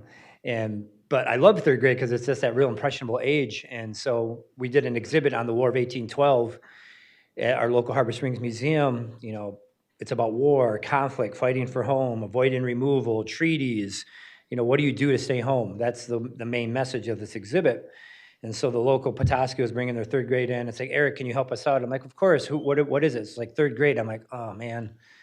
I don't know how to, they're like little feral people, they just run around and they're just crazy all the time. They're like, no, you'll do good. I trust you. I'm like, all right. And so we get in there and they're running around being third graders. And I'm like, I got 10, 15 minutes to bring it home to these kids. So once we get them settled down and they're in their spot on the floor, and one of the teachers came up beforehand and said, hey, Eric, one of these kids, they're autistic, but they do their thing, but they do it a little differently. I'm like, all right. It's like the kid would unbutton his shirt, untie his shoes. He doesn't make eye contact though. I'm like, all right, that's cool. So, they hit the clock. I'm on. I start doing my program about everything with the War of 1812. And right on cue, this kid, button, unbutton, tie, untie, like over and over and over. And like, okay, he's in his thing, So I'm going through and talking, and war, conflict, home. This is my home. Got to stay home. This is why it's important to be home. We're still here. And I wrap it up, and I'm already like out the door. Like, okay, any comments, questions? And that autistic kid like raised his hand immediately. I'm like, whoa, okay. So what do you got? And he wouldn't make eye contact. You know, he did this, you know. I'm like, all right, where are we at? What do you got? And he goes, do the Odawa have a place where they can be themselves today? He nailed it on every level. He got it faster than most adults. And I got emotional. I still get emotional thinking about that day. And the teacher started crying. I was getting emotional, and all the students were like, what happened? Something really bad happened. I'm like, oh my God, I don't know how to answer this. This is the most impactful thing I've ever heard. And I'm like, yes and no, everywhere in between. And he goes, okay. And then he got up and left. And then teacher followed him out, and I was just like, oh my God. And it's like scratching my head. And anything else? Nobody's ever going to top this ever, but if anybody's got anything, let me know. And this one girl raised her hand, and she's like, I was like, yeah. She says, my dad shot a deer. He's an Indian. I'm like, okay, now we're back to 3rd grade. This is what I understand. And I was like, yep, he's an Indian. We all shoot deer. We all hunt and fish. That's good. And we left. And so it was a real eye-opening moment for me. Like, you don't know what kind of impact you're going to make in that one moment, you know? And it goes both ways. Like, that kid taught me more than I probably taught him, because I think he already knew this stuff. He just needed a place to, like, express it, and not to limit audiences or look at, you know, it's 3rd grade or 5th grade, you know, small class, big class. It doesn't matter, because when we're teaching, and we're teaching, you know, from the heart, it comes through. And so a big moment for me, and again, this is making me, you know, be humbled about 3rd grade. A couple years ago, I was approached by a 3rd grade teacher. He's like, hey, you want to come into my class? I'm like, yeah, sure, you know. I go, wait, you're familiar. And she's like, yeah, you talked to my class when I was in high school. I'm like, okay, yeah. She goes, can you come in and like help me out in my class? I'm like, absolutely. So like all this coming full circle. So it's like really making me think about 3rd grade a lot differently, and not to like avoid it, but to embrace it. So today we're going to work with people, or talk with people who have embraced that work. And it's a little bit of a wider range. One of our cohorts is actually retired, which I'm bummed, but I get it. And one's still working in the schools, and one's from a big library called the Newberry. So I tried to like get a wide range of people out there doing the work, making it happen real time. And it's always evolving. It's always getting better in some sense. And now that I've migrated professionally over to the University of Michigan at the School of Environment and Sustainability, I was talking with my boss, Kyle, and I was like, I really want to keep involved with my local schools. He's like, absolutely. You know, that's good stuff. We want to keep doing that. We can make this happen. So it's a real relief, you know, to keep continuing on with the work, but then to expand the work down here in Ann Arbor. And I have another cohort here today I'm going to be working with later in the afternoon with the workshops of doing this work in Ann Arbor. So trying to break out from Emmett County, and then we come down to a different area, and like, let's break out within the state and start developing curriculum and resources for everybody. But it's one thing to have a set of resources, but then you have to go a step further and like some coaching. Like, how do I teach this material that is very sensitive, very problematic at times, and very convoluted?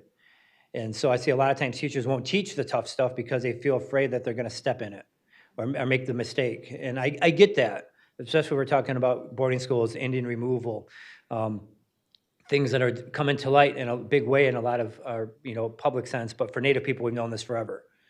And so we're now getting to these opportunities to teach this, but how do we teach it ethically, professionally, and responsibly? I think that's the next phase of the work that we're going into, because we don't want to shy away from it, but we don't want to sensationalize the trauma and the pain and just stay in that place, as the Indians always being the victim, the constant victim. We want to move past that, about, you know, even past survivance, about being, you know, perseverance, about thriving and coming forward into the 21st century. So that's some of the work that I think about. So without further ado, we want to invite our next speaker up, and I want to say miigwech. And for those of you not familiar with that word, it roughly translates into thank you in Anishinaabe. That's my native language, and the first language spoken here. And education comes in a lot of different ways. It's not always in the classroom. It's, you know, sharing with individuals. And I learned this word as a very young lad in Cross Village. And I'd say, yeah, thank you. You know, that's an important word to know, right? So I was talking with one of my elders, in a field, place-based learning, by some trees, and we're sharing a cup of coffee, and I was like, "Miigwech, Skip." And he's like, "What does that mean?" I'm like, "Oh, man. Time for a teaching." Here we go. I'm like, "Thank you." He's like, "Maybe." I'm like, "All right, I'm just gonna shut up and listen for a minute." So he went into this whole like teaching about this word and how it's more than that. And he goes, "What I was taught is that I'm grateful for all that you have given me." And I think that works better. He goes, "Yeah, look, you've given me your time, you've given me your space, you've given me your attention, you've given me your energy all in this last hour. So I want to say miigwech for that." And then he walked up and got away. So he just let it marinate with me for a minute. So that word has been, going through my mind out quite a bit in the last, couple of days of like everybody coming together, sharing space, sharing time, people coming from out of state, people taking time out of their lives just to be in this space to learn and share about Native peoples and treaties and stories. So I want to say miigwech for that. I have a lot of gratitude for everybody coming here when they could be doing a million other things with their lives, but they're sharing this moment with us. So with that, I want to say miigwech, and I'm very excited to share the stage with my friends and colleagues.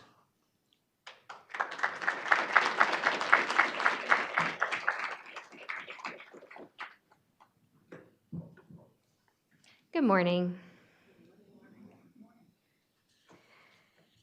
I want to thank Eric for inviting me to be here today and the Inclusive History Project for this amazing conference. And a big thank you to our teachers in the audience, teachers in higher ed, teachers in K-12. You really are fighting the good fight, especially right now in this political moment. And I just really appreciate everything you do every day. So today I'm going to share a little bit about the work that I do at the Newberry Library in Chicago and how we engage with Native and Indigenous history for K-12 teachers. For those unfamiliar with the Newberry, it's a private research library in Chicago that is free and open to the public. This particular combination of special collections curation and free access presents unique opportunities and challenges for cultural institutions to meet the shifting needs of teachers. We have many collection strengths, but one of our biggest collections is the American Indian and Indigenous Studies collection. This is a very text-heavy slide, and I apologize, but I wanted to just briefly illustrate the scope and breadth of the materials that we have. And I will have to skip some slides for the sake of time, so please pardon me. We can talk about Edward Eyre later. I have a lot to say about him. But for now, let's go back to my work. In the context of my work at the Newberry, I oversee all of the programming that focuses on the needs and interests of K-12 teachers. Our department sits in the Research and Education Division of the library, and we do a lot of program collaborations with our research centers. In particular, we work with the Darcy McNichol Center for American Indian and Indigenous Studies to develop seminars and digital content for teachers. One of our goals as a department is to tailor our programs as best as we can for teachers all over the greater Chicago area. We have developed relationships with teachers in order to find ways that we, as a private, non-circulating research library that is also free and open to the public, a very strange combination of things, can uniquely support new or developing curriculum, particularly in social studies, but in other humanities fields as well, including human geography, Chicago history, which is a Chicago Public Schools elective, literature, the list goes on.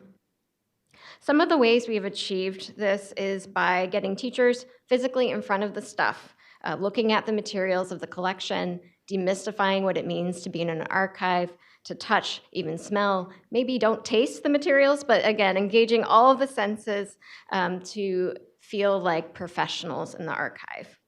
This includes, as Eric mentioned earlier, having conversations about the fraught history of archives in general, how things were collected, and even how the term of discovering a map or a manuscript is fraught with colonial implications and often dependent on settler colonial violence.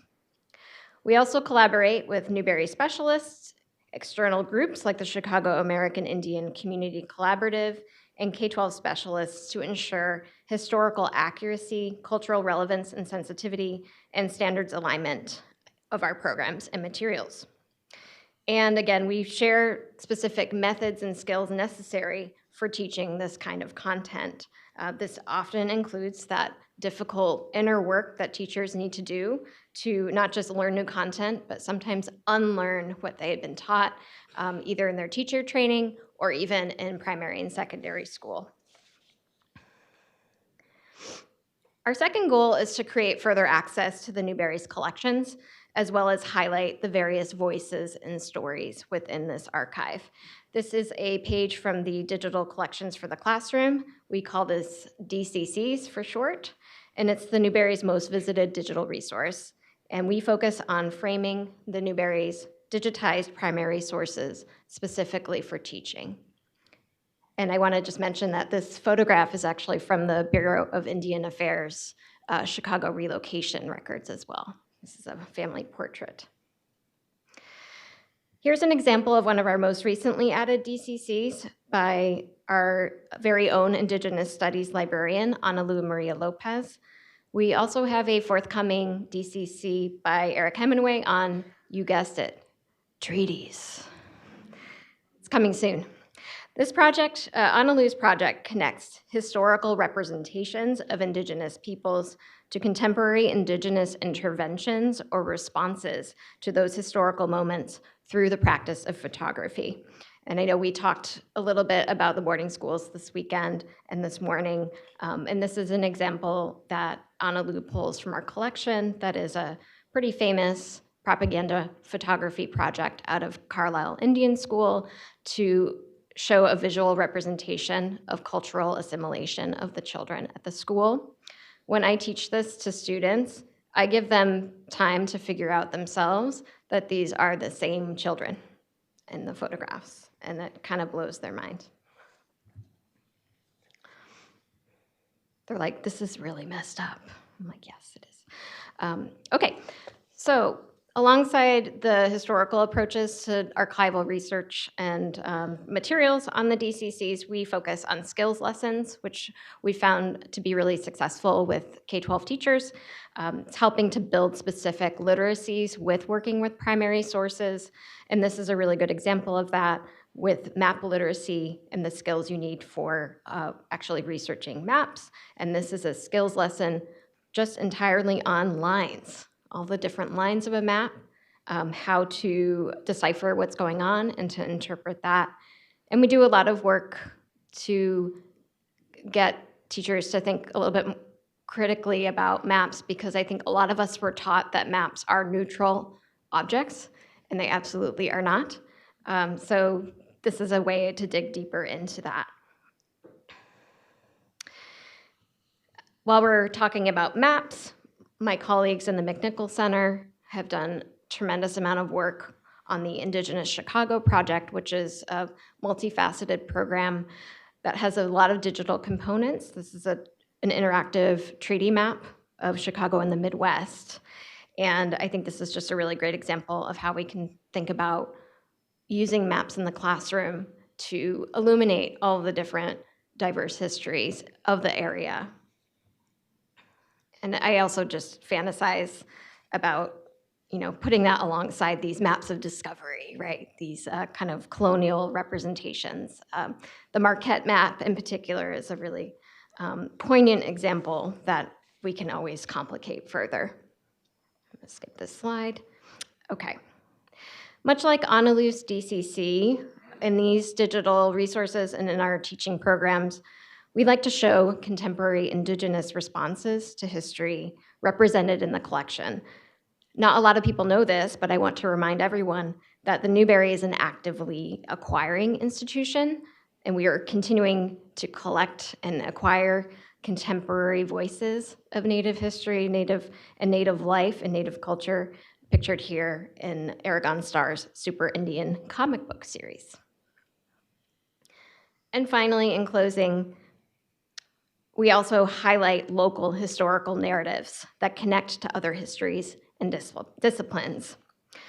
We are in a partnership with Chicago Public Schools to provide primary sources that are highlighting local Chicago Indigenous and Native histories and contemporary life. This is an example of a calendar page from the American Indian Center from November of 1969. I mislabeled that, apologize for that. But I think this is a really great example of all the diverse ways of life and living and social life that isn't always present in curriculum about Native history. First of all, it is often framed as of the past and through erasure and assimilation. But the Chicago Indian Center is a great example of how people fought for the rights of their own communities in various ways. They started schools, organized social services, published magazines, spoke and taught Indigenous languages, and held religious ceremonies. All of these activities pictured here and elsewhere continue today as a part of Indigenous people's ongoing relationship with this land and this city, and we are working hard every day to make sure those histories and stories are being told in the classroom. Thank you.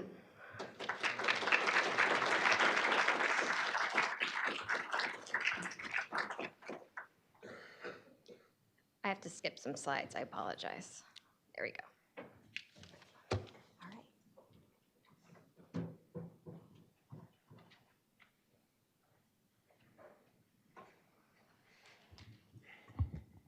Hello, everyone. I've had the pleasure of knowing Eric Hemingway for about 15 years now. And when I first met him, I was just sitting on the first day of school in a whole school assembly, and he came in as a guest speaker. And I instantly kind of was like interested because I teach history, and he was talking about Native history, and he wanted to come into our classrooms. And what a friendship we have built over these years. And he's right. Our community is a little bit different. I teach in Harbor Springs, the place where he is from, the place where he says that he felt like he wasn't seen. And that really kind of resonated with me all of these years. And so he's been coming into my classroom now for the last 15-ish years, we think. And he comes in a lot, quite frequently, and it's amazing. And the way that the kids respond to him is remarkable. He has just a way of kind of like speaking with them. When I hear him say something like, oh, third grade, it's not my jam. Well, I teach fifth grade and it's his jam. He's really, really good there. And I also taught eighth grade and he was really good in that spot. And then all of my students see him again once they get to high school, and I know for a fact that they look forward to those days. One of the earliest lessons that we do together involves Columbus Day, and it's kind of a hot topic. And a lot of people, maybe don't want to touch it. And I'm here to tell you that it can be done, even with kids who are 10, 11 years old. And when he comes in and he tells some of the history behind that, they ask him, well, Eric, they say, Mr. Hemingway, how do you know this? And he's like, well, primary sources, and he talks about De La Casa's journal. And they really kind of perk up and they listen. And he, excuse me, he shares some information, that's kind of provocative, and they kind of like raise their eyebrows, but it's meaningful and it's impactful. And at the end of it, we kind of ask them, like, what would you name this day? Indigenous Peoples Day? Would you keep it Columbus Day? And there's a lot of really good ideas that come around from this. And the students always say to me, well, what would you name it? And I don't like to put myself out there very often, and take a stand on things.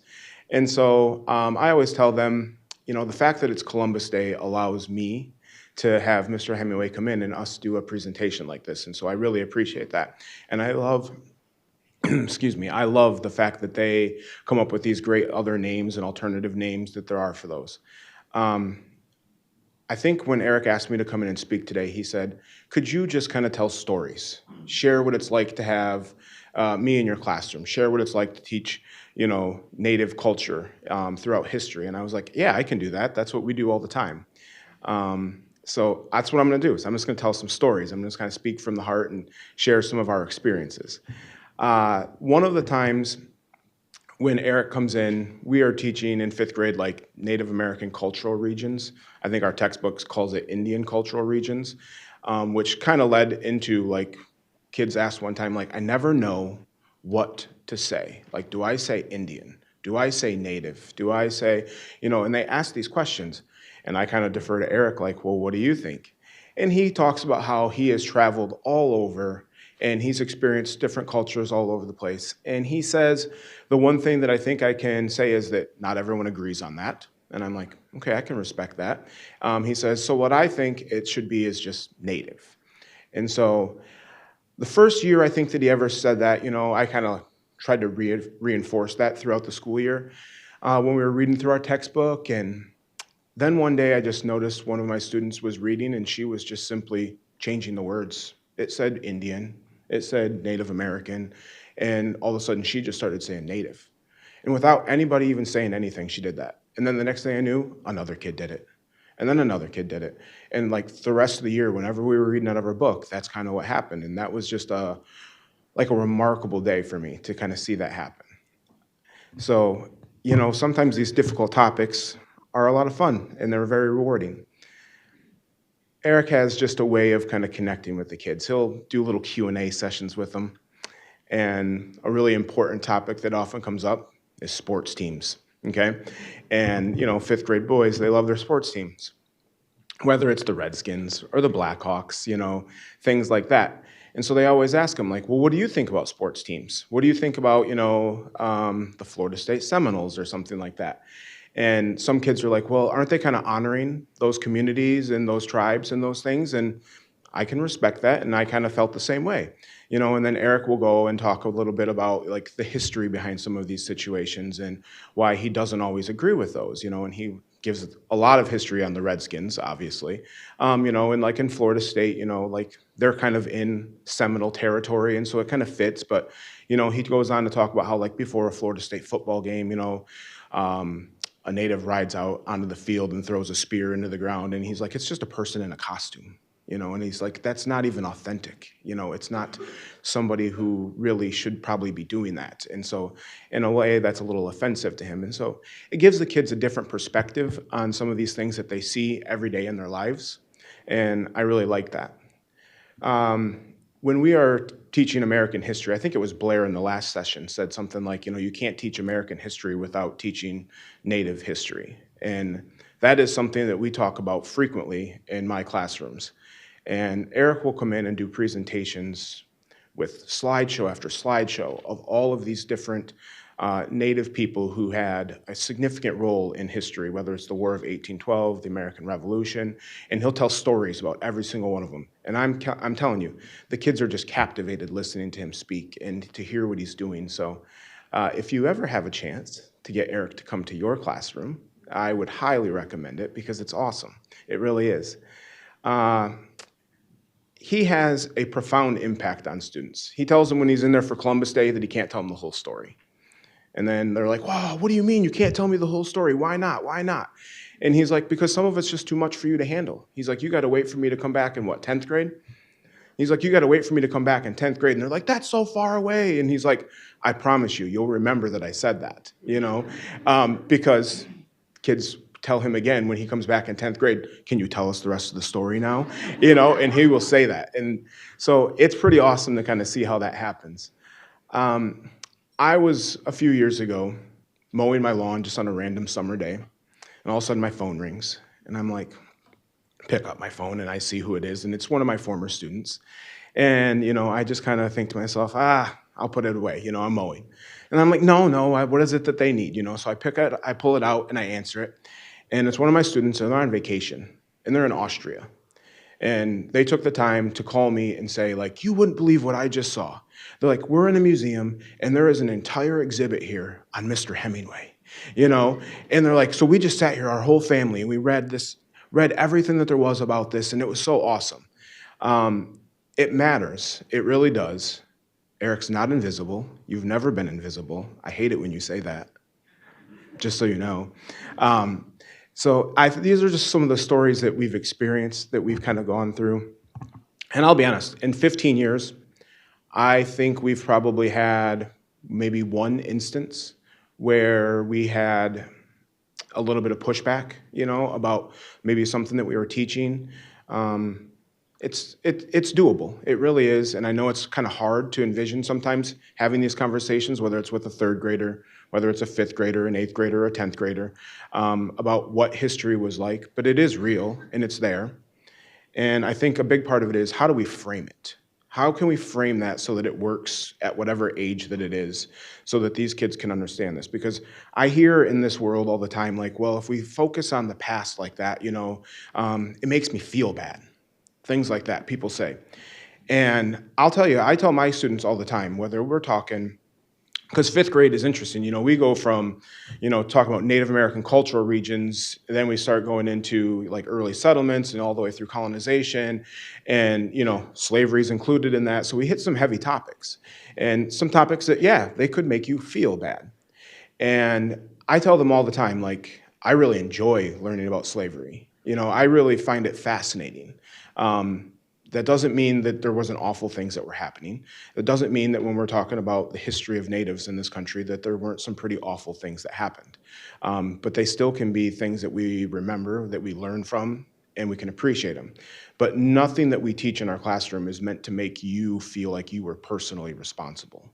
You're not meant to feel like you're guilty of something. That's not the purpose of any of these lessons. It's just to learn about what happened to these people. We weren't there, it wasn't us.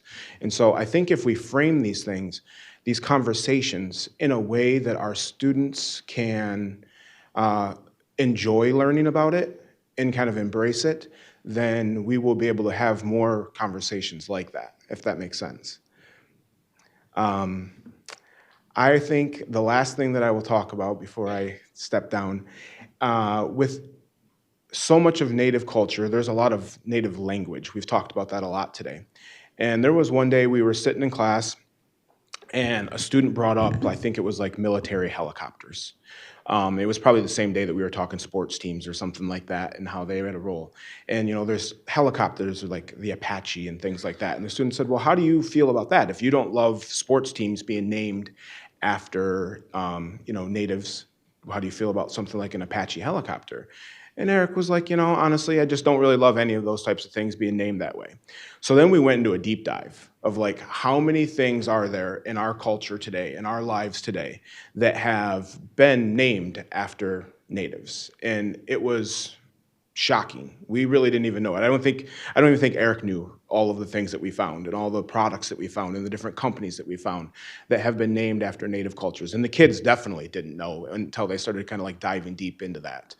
And so I think, there is no way that we can talk about the history of this country. There's no way we can talk about moving forward in this country if we don't include Native culture. I mean, it really is that important. And it's something that can't be overlooked. It can't be forgotten. And the same said for moving forward into the future. It really is something that's remarkable. I am very nervous about doing this. People are like, oh, you're a teacher. You're used to speaking in front of people. I'm used to speaking in front of 10 and 11-year-olds. All right, it's much different. It really is. It's much different. But if you have any questions, I'll be around at the end of this. And if you want me to share more stories about Eric being in my classroom, that would be something I could do. Ooh, I've got one more for you. He tries to do a very good job of being authentic. And I used to say to him all the time, like, are you going to tell us some stories? Like, everybody wants to hear stories, stories about, how Mackinac Island was formed, stories about how a rabbit got long ears or something like that, and he was like, I'm not going to tell those stories. And I'm like, well, why not? And he goes, well, honestly, like, I'm not old enough. And I'm like, okay, he's like, I need an elder to tell those stories. So then I'm like, well, okay, well, what elder do we want to bring in? And he says to me, I've got one in mind. I have one in mind, So it took us a while to kind of lock this down. I kept kind of hounding him, and he's like, well, hold on. He's like, it's not time yet. And I'm like, what do you mean it's not time yet? Like, why can't we make this happen? He goes, well, we can't tell stories until there's snow on the ground, is what I've learned. All right. And I was like, oh, okay. So of course, winter took a little bit longer that year to come. And we get it all lined up, and he says, well, you have to present like a gift to the elder when they come into your classroom. And I'm like, okay. And he's like, it needs to be like something very authentic, from like Native culture. And I'm like, well, what do I need to bring? I've learned a lot from him. And he's like, you need to bring, maybe some fruits, maybe some tobacco, And my students were like, what, you're gonna bring tobacco to school? They're like, Mr. E, you can't do that. And I'm like, I'll get permission, you know, so I do. I put together this whole gift basket. The elder comes into our classroom, and I present it to her, and I try to shake her hand with my right hand, the way that I've shaken hands with everybody in my life. And little did I know that that was a mistake, and I shouldn't have done that. I was supposed to shake with my left hand, and she corrects me very politely. And she says, we're gonna shake with your left hand, and you're gonna put that tobacco that you brought for me in your left hand. And I said, okay. And so we did. And it's something that I've remembered this whole time. And she said, because now our hearts are connected. And it was pretty awesome. And so when I tell that story in my classroom, it's amazing how fast 10 and 11-year-olds know exactly why you're shaking hands with your left hand. It was pretty awesome. So, miigwech, everyone. Thank you.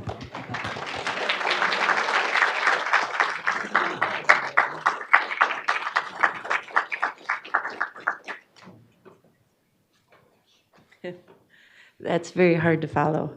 My name is Anne Marie Conway. I have taught K-12 not K-12, sorry. I teach juniors and seniors at Charlevoix Public Schools. And I did just retire after 30 years in the classroom last June. And so maybe we can now, I'll have time to actually work with you on stuff. So I don't know. We'll see what happens. But I have a little slide. Oops, I went forward. Oh, there. Thank you. I'm not supposed to touch. Yeah, thank you for that. Okay. And I'm very nervous as well. Thank you. Eric and I teach social studies. I actually teach humanities with psychology, sociology, economics, AP Gov, we're a small school, so we do all of that. And we do have a lot of students within our classrooms that are Native. Some you would never guess that they were. And my philosophy in my classroom is that everybody has a story to tell. And so when we come, because politics, I don't know if you've noticed, but really since Clinton, have been always very difficult to talk about, whether it's Republican, Dem, what interest groups you're for, gun rights, all those kind of things. And so I've tried to teach my students to listen. Just listen and let people tell their stories, because at the end of the day, you get a better sense of what the society is really like. Not everybody comes from your background.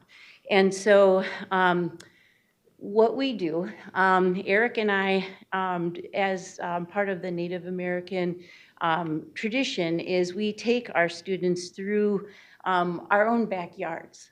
Our children grow up, they play, they challenge each other's sports teams, they do everything in this backyard of theirs. And what I felt like is that to be really powerful in the way that you teach Native American history is to take them into their own backyard. Okay, and I do want to tell you that as a dorky, nerdy teacher, I made handouts for you guys. And in these handouts, I have national standards and the Michigan State standards and the C3 curriculum to help teachers be able to tackle this type of history, because the national standards want them to be powerful, and part of that powerfulness is the meaningfulness that you can have, the discussions that you can have, whatnot. Our Michigan State standards are phenomenal because, and I'll take this during Q&A, but I can point you right to where they want you to teach Native American history, not just suggest it, but want you to. And I've been in these sessions, and I'm sad that I'm kind of retired, because boy, what I would do to my curriculum to change it in the next year with land grants, even starting economically with our origin study as Europeans coming to this country. I just think we could do a lot. But anyway, and then to finally with your C3 curriculum, that's the whole idea of inquiry. Inquiry from the student's perspective, where it's really open-minded, and they come to those conclusions. And when you use primary documents and secondary documents to help students get there, I think that that's not just powerful, I think that that's them deciding. This is not me trying to go ahead and bias them to think one way or the other. They come to their own conclusions. And so looking at what could be powerful social studies, these are just some simple things. So you're looking at just the idea that it's meaningful, Okay, and so when you're looking at that, that is the idea that you focus on one or two overarching ideas.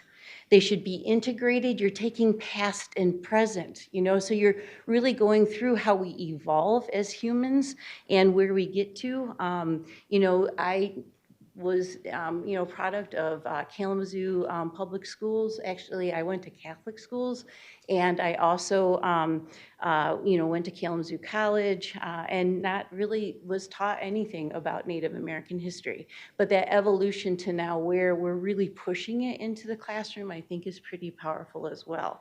It has to be values-based, so you get a whole variety of point of views that you would then add to this, based on where the students are coming from, having really sincere discussions about what they're learning, whatnot. It's going to be challenging, and I'll show you. I have a lesson I'm going to take you through how we go actually on field trips with Eric at hand to help us learn these things. And then also that it's very active. And so with activity, you really, I think the caution I would have for you is that scaffolding these kind of lessons is extremely important. Without Eric, I couldn't have done it just because I don't have that background. This is not my wheelhouse. I am steeped in regular European history and the founding fathers and all those constitutional principles that we have, but at the end of the day, if you think about rule of law, I wish I had as primary documents those early treaties. Then they wouldn't have the questions that they have now about hunting rights and fishing rights and that kind of thing. And I'd love to get to them at those early ages because then they carry them forward as adults and into their next lives. So on that note, I'm going to take you into that lesson plan. And this is where we start. Okay, so what we do, I'm just going to tell you what we do with Eric and I in my classroom.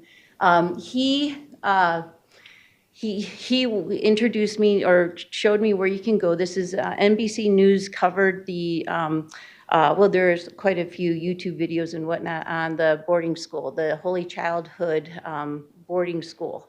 And in my classroom, I do, as a Catholic, tell my other students that you have to take a step back and you have to be open-minded about these things and just understand that this is something that we're going into. And so what we do is, so this is actually, I'd like to point out too, the street where the bones are buried is right there. The door that you see that's a part of that building right there, that's where children would enter into that door. And it's still there today. The sign that used to be in front of, that actually, I recognize that this used to be a boarding school, they took that all down. They wiped it away. So that erasure, that kind of thing where, it's just not there anymore. And we talk to students about that. Like, what would you like to see there? What should be there? But I'm going to try to do this, and we'll see how it goes. And, teachers are supposed to be really good at, all this technology. Okay, so this is the NBC News story. And I'm not going to play it all because I don't have that kind of time. But this is what I start with in my classroom. And I warn students that this is going to be tough. But you have to understand that this happened in Harbor Springs. And this used to be around, my husband used to drive by the school. Okay, and what I found is students would come up to me and say, yeah, I think my uncle went there. So I mean, the connections are there. So now we're starting to catch them. We're starting to bring them in. They can go ahead and, relate to this. And the kids that can't, remember the idea is that you're supposed to listen. You're supposed to listen to understand others, others' history, their stories within all of this. So I'm just going to take a moment for this. Can I play it? When Yvonne Walker Keshik stepped foot on what was once Holy Childhood of Jesus boarding school in Harbor Springs, painful memories come flooding back. Everything that was Native American, they tried to destroy. Yvonne was one of thousands of Native American kids, many of them Odawa children, sent to this Catholic boarding school between 1829 and 1983. I often wondered, how other kids who went to the school, how did they deal with it? And I know some of them didn't. Some of them became alcoholics, drug addicts, committed suicide. I know a lot of them just couldn't make it. So it was pretty tough. Students couldn't speak their language or practice traditions. Yvonne says she was beaten by nuns as she struggled to learn. I spent a lot of afternoons, lunch hours, staring at the blackboard because I couldn't do the problem on the board. And when she'd come back and she'd find me still standing there and the problem's not done, she would grab me by my hair and use me for an eraser, drag me back and forth across the blackboard, till she erased the numbers. In the 19th and 20th centuries, the United States funded more than 350 boarding schools with the goal of assimilating and separating the tribes. Holy Childhood was one of the longest running. Students often describe themselves as survivors of physical and even sexual abuse. What do you think the legacy of this place is going to be? For those of us who went there,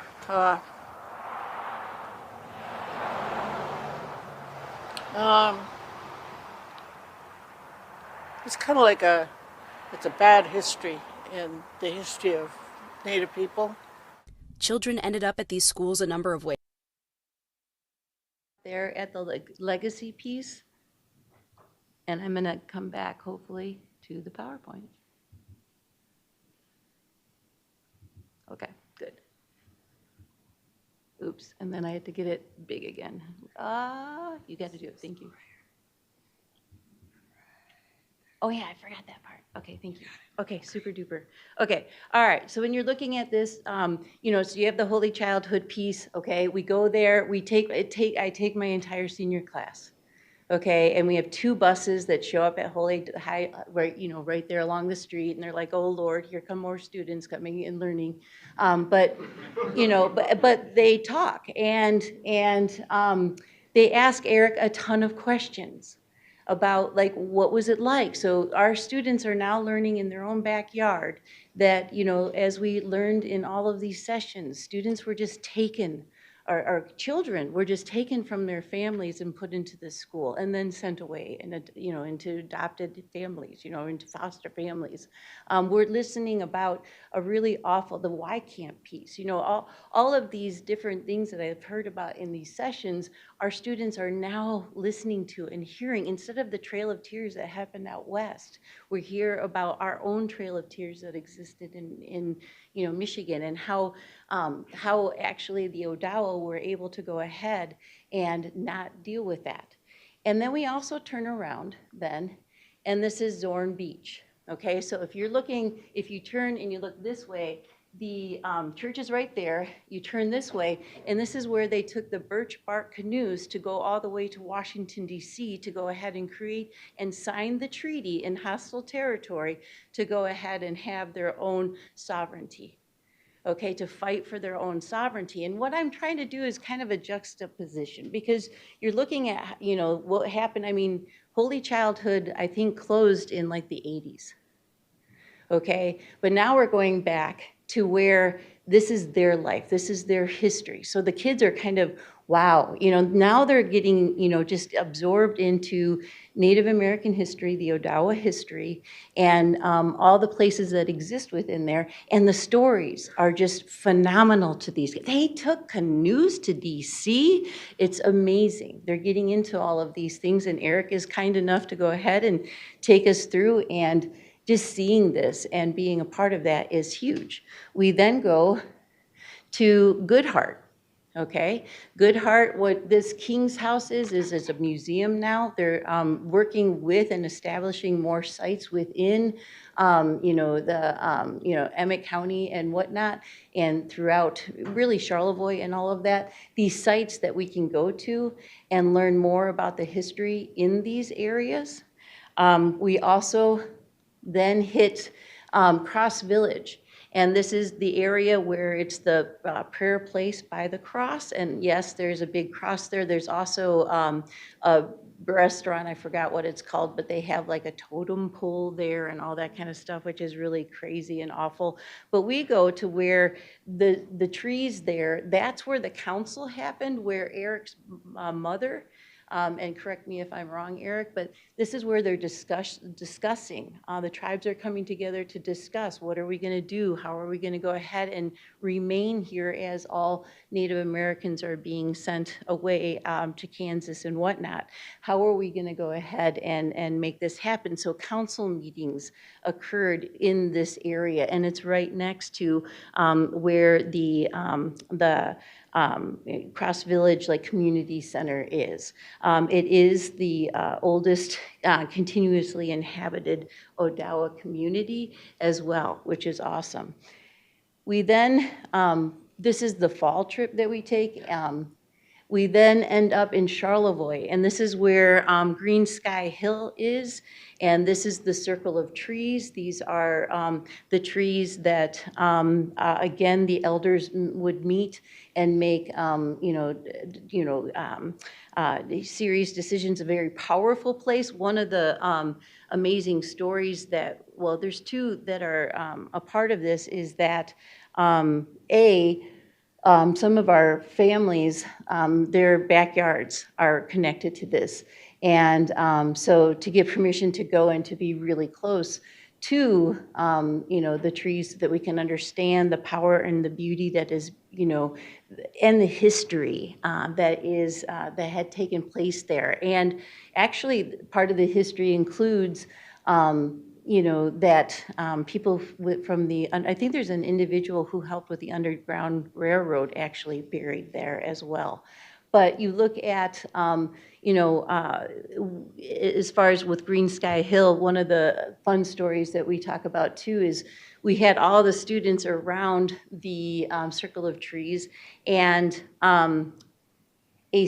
a snake, because Eric's native name, remember that? Okay, so here we are, we're all circled around. Eric's telling us all the history about what's going on here, what has happened here, like that this whole area would be trees around here, and it's not a great picture because there's a lot of, family homes along this site and all that kind of stuff. But a snake actually comes and goes right through our circle of people. And all the students are like, holy mackerel. I mean, they're just shocked. And Eric's like, I thought that was great. He's like, yeah, I can do more if I wanted to, but we'll just go there. And they're dumbfounded. So it's really pretty cool with that. The other thing that we, then finally, what we ended with that, we started to do our spring tour. And the spring field trip, we actually go to Mackinac Island. And Mackinac Island is seen as the center of the world. And for this is where the, and I believe this is right, and I'm sorry because it's been a little while since we've done this trip, but this is where we had, basically the treaty was signed?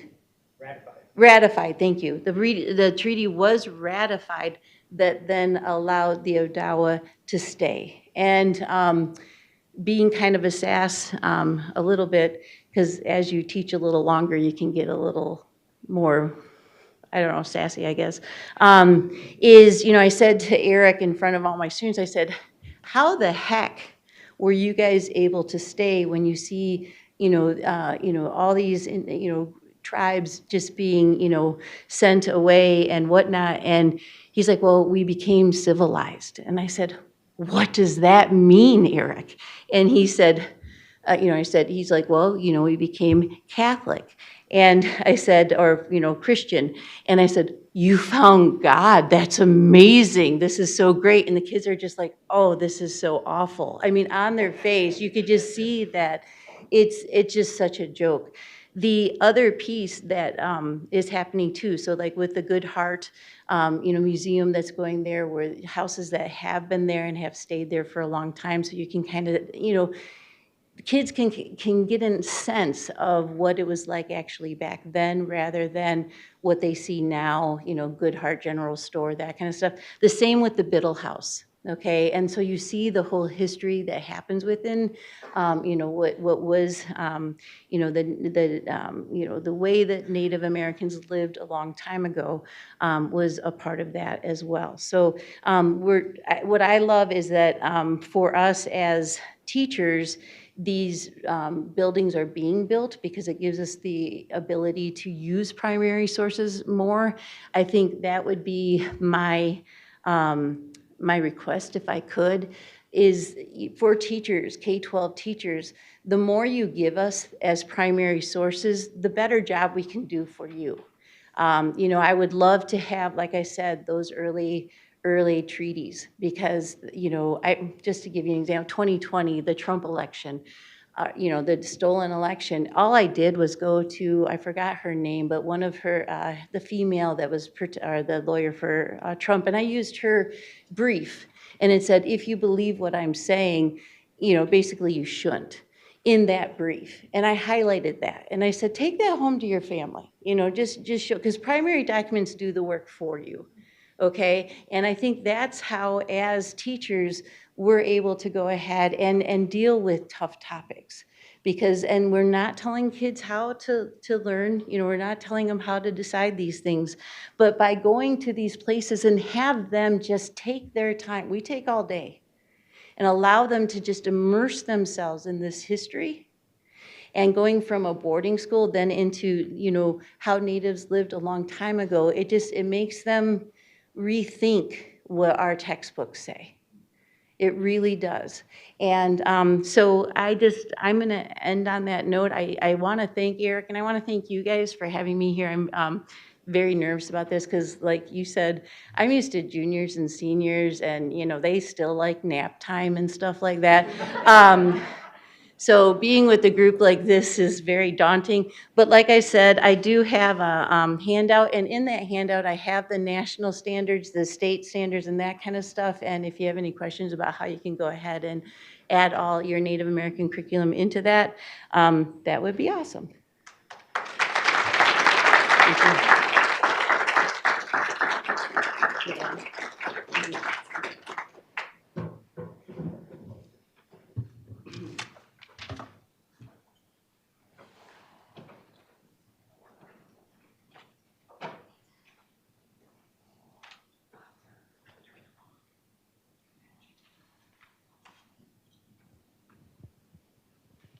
Questions? I need a microphone, right? Yes.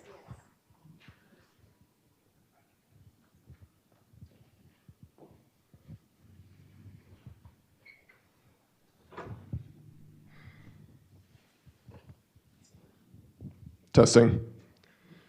I'm forming my question as I get the microphone. I'm a teacher. I have a somewhat unofficial position. I'm white.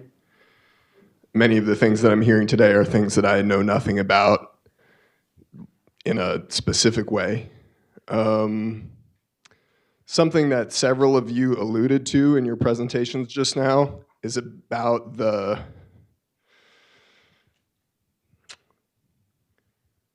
I can't tell if it's an assumption or reality, the sense that the role of the teacher is not to present your own opinion. And I'm aware, working in a school, in a public school, that the system involves a lot of silence about many things. Going back to my own schooling when I was a kid, and I just see total connection. Silence about racism, silence about class, silence about lots of stuff. And I can see the pressure. Every adult is like, I don't want to get in trouble. I don't want my colleagues to get in trouble. I don't want my bosses to get me in trouble. I am not going to bring this stuff up. I'm going to do my best to talk around whatever sensitive thing there possibly is, which is a huge disservice to children, in my opinion. But I'm curious to hear other perspectives, what you all think about this. Is it really? I'm experiencing doubt. Is it best, like Anne-Marie, you just said, I don't really have to tell them. I can just show them the primary sources. I think that's really an intelligent way to do it. Is it, and I'm wondering also, speaking for myself or for teachers that I know, is it also a way to avoid getting in trouble.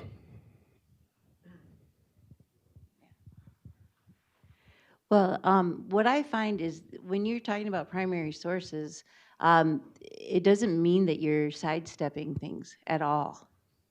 In fact, it's kind of like with you back going through, oh my goodness, I'm going to blank, but when you're looking at fighting civil rights and you're seeing the TV finally brings it into your living room, that's what changed.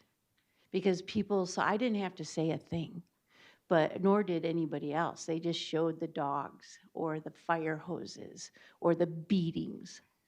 You know, you show that for Native Americans being, just driven out of areas. You don't have to say anything. You know, it's not that I'm backing out.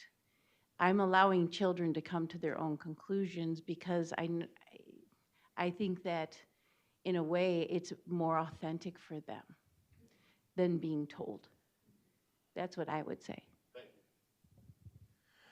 I think I would just touch on that as well and say, I tell my kids a lot of the time, like when we're talking, I teach 3 branches of government and things like that. I'm not here to teach you my belief in politics. I'm here to teach you the function of our government. Same to be said, like when we're talking about Columbus Day. You know, I ask them to write me a piece, like, what do you want this day to be named? You can keep it Columbus Day. You can keep it Indigenous People Day. You can make your own name for it, but I want you to explain to me why. And I say to him, like, when I look at this and like grade it, you know, it's not about whether I agree with what you wrote or if you hit what I want. I said, I just want you to be able to articulate to me why you want it to be that. And so I think, you know, yes, I'm saying like my opinion doesn't matter. You don't need to know what I'm thinking. And like, maybe that is a little bit of a cop-out, you know, sometimes to avoid things. But I truly believe that like, I'm not there to give them my personal beliefs on things. I'm there to teach them facts. And so like, I want them to just be able to form their own opinions. And that's a big part of what I want them to start doing. I think 5th grade is like the perfect age for that. They're just old enough that they're starting to really formulate a lot of opinions and think. And I'm just trying to foster that. And so that's why I say like, you know, it's not about specifically what I'm thinking. Does that make sense? Yeah.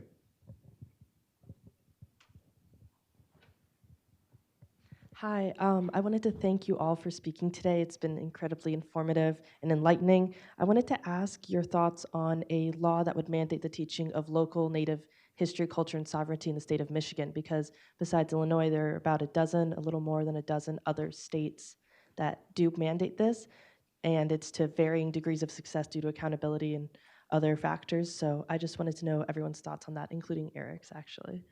Everyone's thoughts. Well, I hate to say this, but I'm not really up to speed on the law. And I always emphasize, you know, personal relationship above all, that if you're building these relationships out, law or not, it's great that there's, you know, laws being created and being passed to push it along, but I always say don't wait for the laws either. You know, start putting the materials together, start building the relationships, start getting your primary sources, your narratives, and just start rolling it out.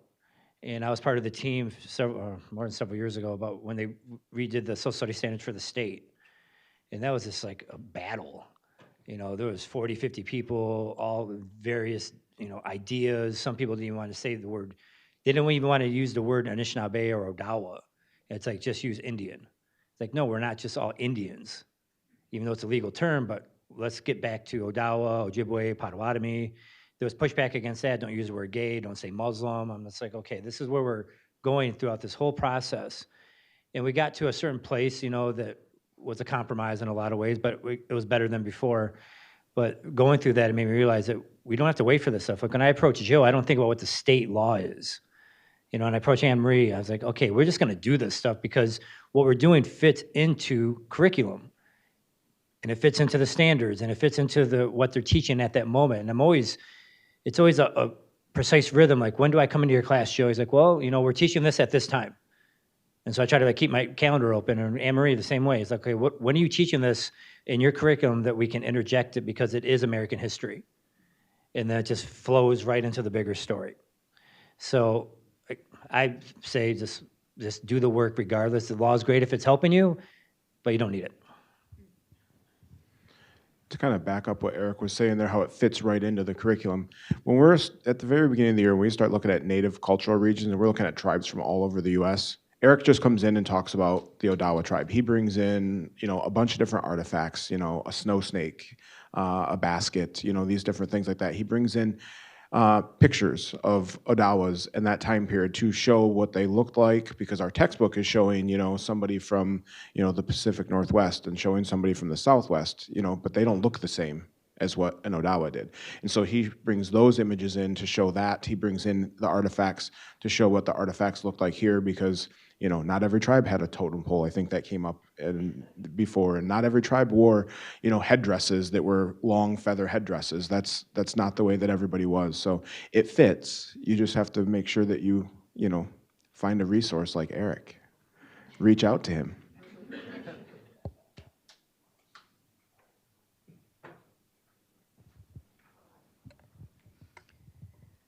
I'd like to back up to the question before this and just say that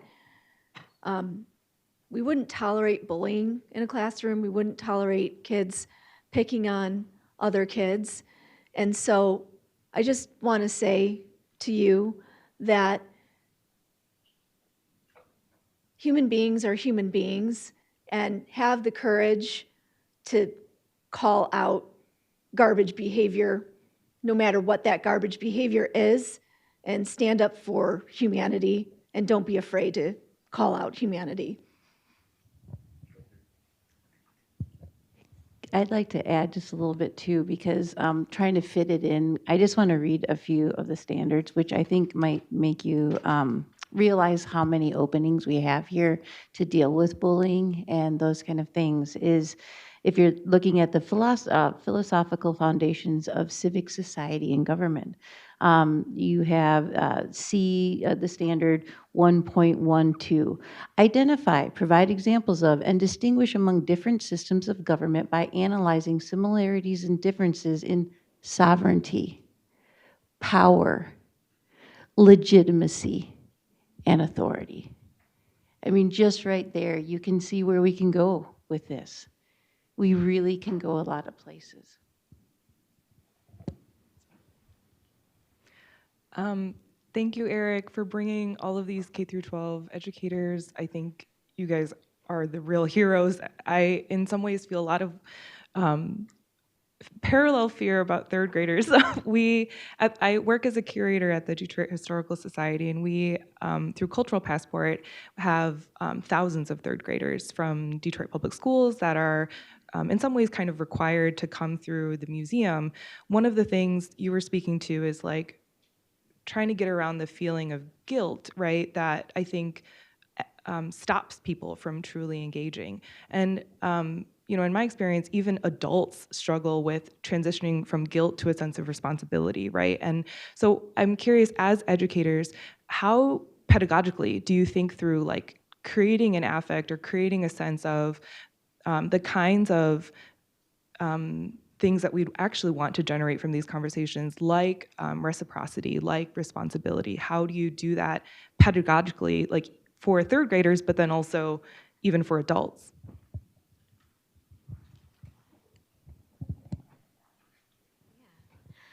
Thank you. That's a great question.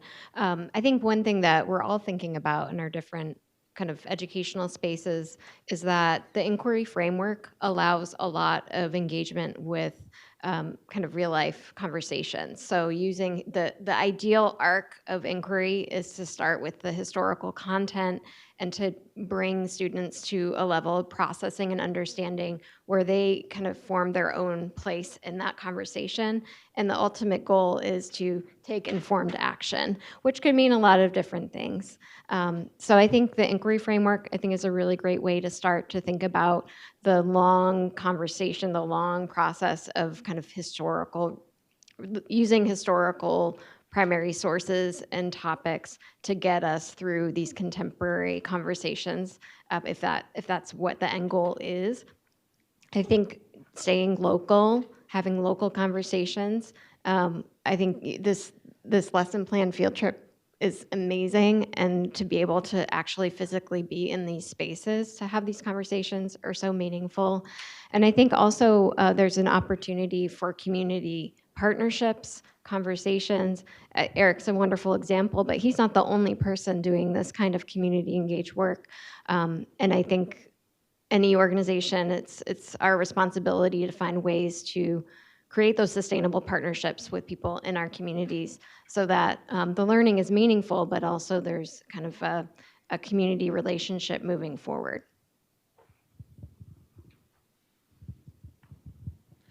I think I honestly am very upfront about that, about the idea of feeling guilt. I tell the kids that I love to teach slavery, and they go, oh, you know, they look at me and they go, oh. I'm like, I do. I really find it fascinating. I guarantee you, you're going to like it by the time we're done with this. You're going to like learning about this, and you're going to be fascinated by it. I tell them that my wife's favorite book is Diary of Anne Frank, you know, a very horrible time in history. And they look at me and they go, really? And I'm like, they're like, that's pretty bad. And I'm like, I know, but she really likes to learn about it. She finds it fascinating. She likes to read the stories and these things.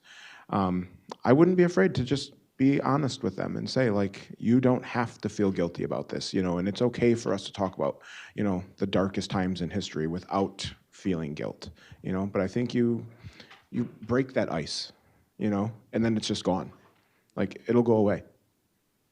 And real quick, I'd like to follow up, like, whenever I work with my wonderful colleagues and others of ended on a place of power, you know, when we tell these stories, it's not always as the victim on the short end of the stick, no agency, no direction, no future, because that just, I think, reinforces the guilt.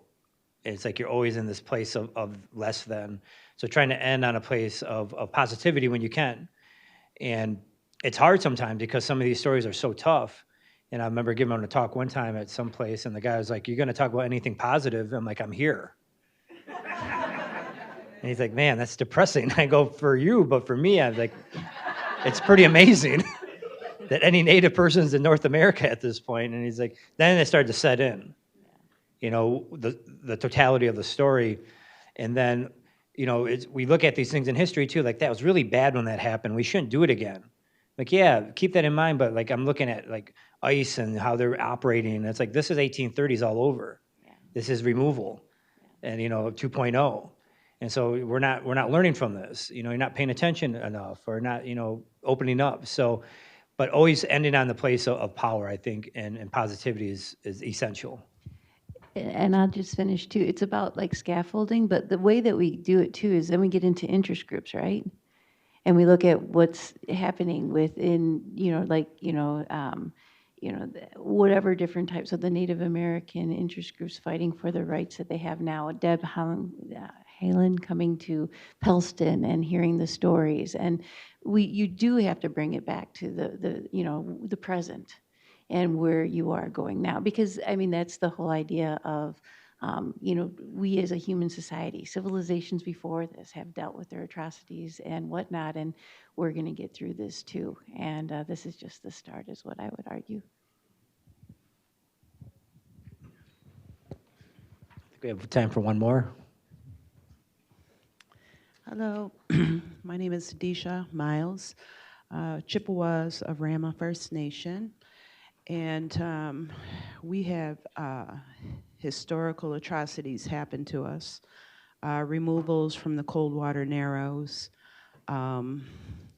Certain letters spoke about the stress and anxiety of the community members as they were facing these realities.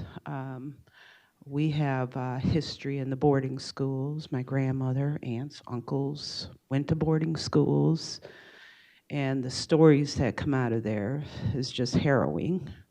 I mean, like newborns thrown in furnaces. I mean, Canada has made attempts to give money. Frankly, I don't want any money. I don't think there's any amount of blood money that can make up for what they did. But moving forward, how can we ensure that boarding schools, et cetera, will never happen again, given the fact that the current regime that created them in the first place is still in place.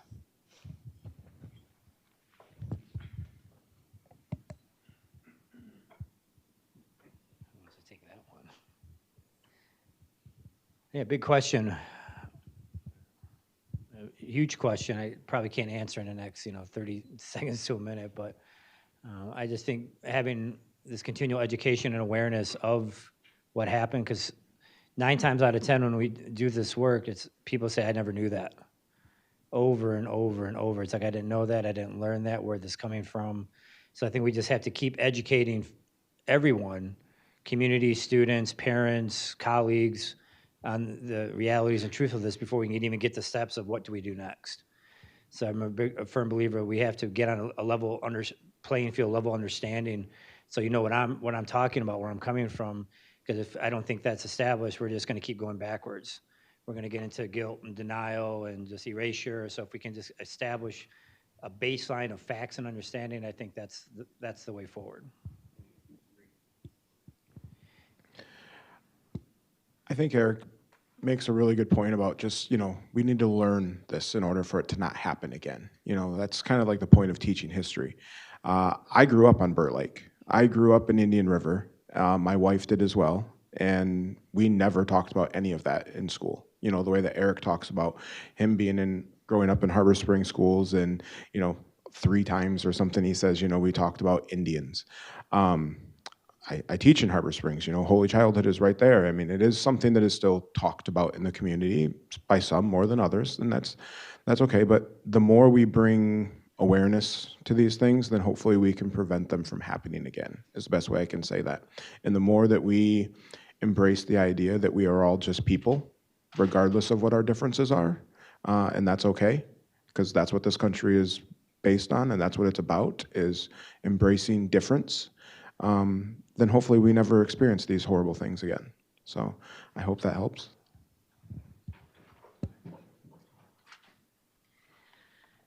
Join me in thanking our panelists, Eric Hemingway, Kara Johnson, Joseph Erdman, and Anne-Marie Conway. Thank you.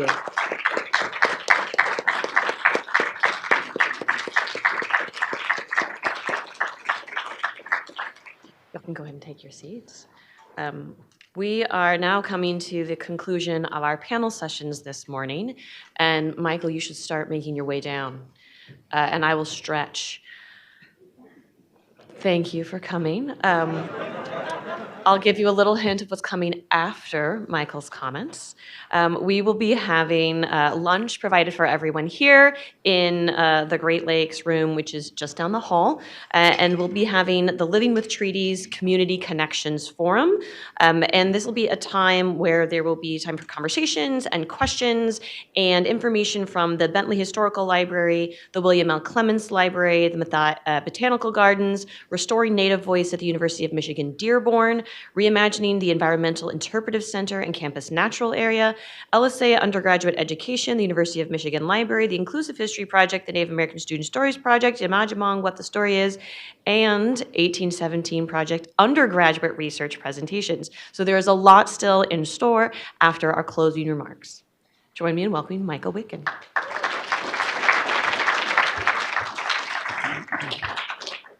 Thank you. I learned about these closing remarks when I saw the program. So, so I got this. Well, first I want to start out. I want to say Chimagwich to Eric Hemingway and to Bethany Hughes, the co-PIs that have worked with me on this, and the other parts of the team, Jennifer Junkemeyer-Kahn, Jonathan Quint, Jay Cook. We're all kind of spent well over a year thinking our way through this. All the graduate students who did research assistant work for us and helped us do research and planning. So there was a whole team. We spent a lot of time thinking about this project.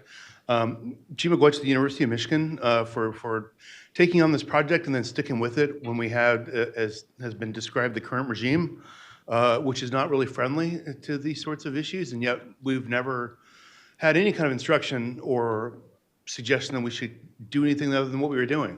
And so I appreciate that very much. And I'm grateful for everybody who's participated. I'm grateful for everybody who came. This project kind of began with a kind of narrow focus, I guess, on the Treaty of 1817 and this kind of initial land grant for Article 16 that was used to help finance the university, but it really kind of, that's just a drop in the bucket. We really sort of expanded way beyond that rapidly because the university itself was an integral part of the public infrastructure of the state, and the state was created through a series of 14 treaties. When Michigan Territory is formed in 1805, there's a territory around Detroit. The rest of the state is still native territory, and the federal government had been forced to recognize native title when they learned they couldn't take it unless by force. And so they switched to the treaty process as a way to get this land. And so a series of 14 different treaties, each one of which coerced native people into extinguishing title to land, accepting reserved territory as a reservation in exchange for annuities. It's annual payments in cash and goods and services, most of which were claimed by merchants, often who were intermarried in these communities, same merchants who were selling the goods and provisions that were going as part of the annuity, selling that to the federal government, making money from that. Any cash that got through used to purchase goods and annuities from, or goods and provisions from the same merchants. So you had a process that was basically using the treaty process to create, from an American perspective, I should say, using the treaty process to create a way in which we could dispossess Native people and appropriate their homelands in order to sort of create, in some cases, fungible financial assets that could be used to monetize that land in order to finance public universities, like the land-grant university system. Sometimes that land is reappropriated and turned into public domain so that the state and federal government could use that to reappropriate that homeland as public domain that was converted to private property owned by individual citizens. So you had a process by which, I'm speaking over here. The state of Michigan is created through treaties and treaties that are intimately involved in this transformation of indigenous homelands. But it's also kind of significant, and we've had a lot of really excellent presentations that focused at the other side of that treaty process involving Native peoples who had a sort of different understanding about what they were doing. And that really, that understanding is sort of reinforced by the treaty process itself, which is a shared process between Native peoples, but also the state and the federal government. And this was a process by which Native peoples were engaging with the state, with the settler population, to work out a system of co-governance, governance for the land, governance in the relation with one another, the responsibilities to one another and to the land, and that the treaties spelled out for them that relationship. And so you have two different sides often coming away with different purposes that they thought they were achieving by forging these relationships. There was definitely not an equal power struggle, but this whole process is really kind of beyond the 1817 project. It's a larger process that reflects American history post-revolution as the country expands into the Trans-Appalachian West and eventually to the West Coast. The entire process was not only a process of engaging with Native peoples and converting their homelands through the treaty process, like the entire thing, but the Republic itself really depended on that process of monetizing Native land, appropriating Native land in order to make this possible. The University of Michigan is a really significant experience to think through in terms of the history of the 1817 tribe, the formation of the university. That first land gift isn't the only time that land grants were used to help finance the university. Our research multiple other instances of that.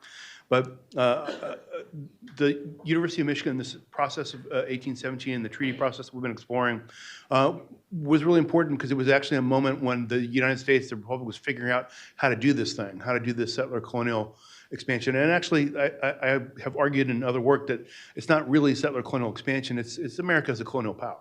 A settler colonial power comes in and says, okay, indigenous population, you go away. A colonial power comes in and says, okay, indigenous population, you now work for me. I'm making money from you. And in the state of Michigan in particular, that was always what the state was doing. They were subordinating an indigenous population in order to extract wealth from them and their land. And that was what the expansion of the American Republic has been. So it's been an ongoing relationship. And on the other side, Native people fighting and figuring out ways to maintain their sovereignty, maintain themselves in their homeland, maintain their communities.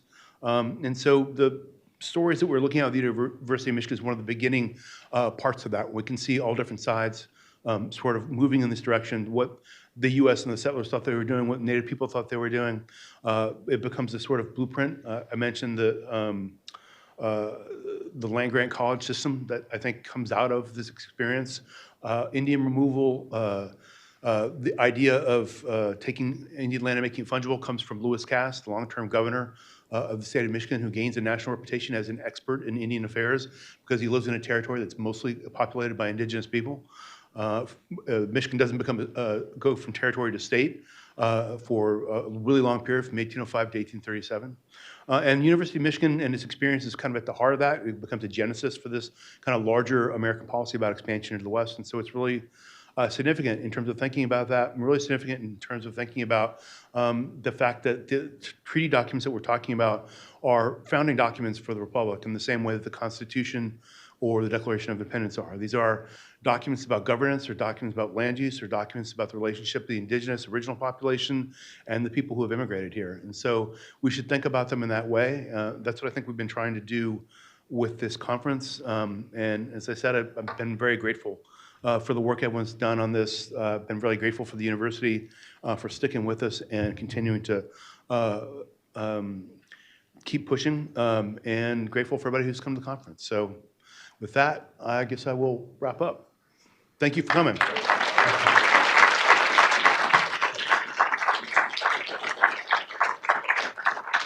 Thank you, Michael.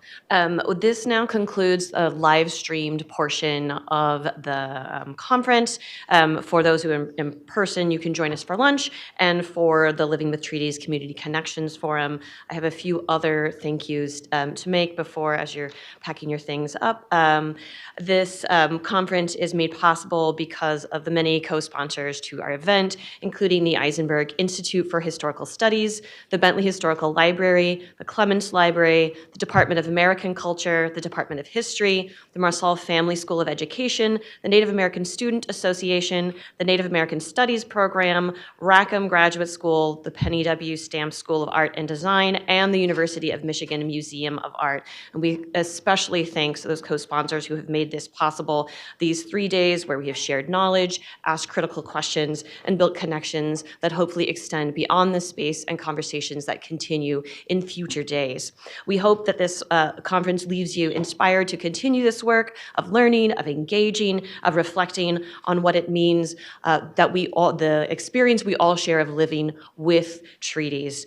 Stay tuned for the information about a Winter 2027 conference, which is a follow-up to this, leading us a little bit further into the 20th and 21st century, and events related to the relationship of U of M to Indigenous lands and people.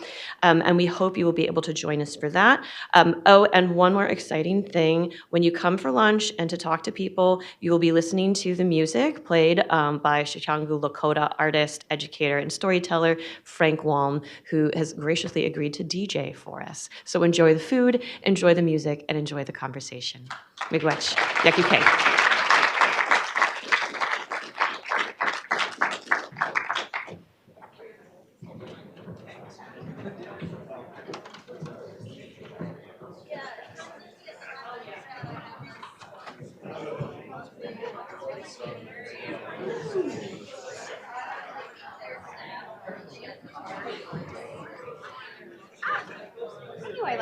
Yes, don't lose them.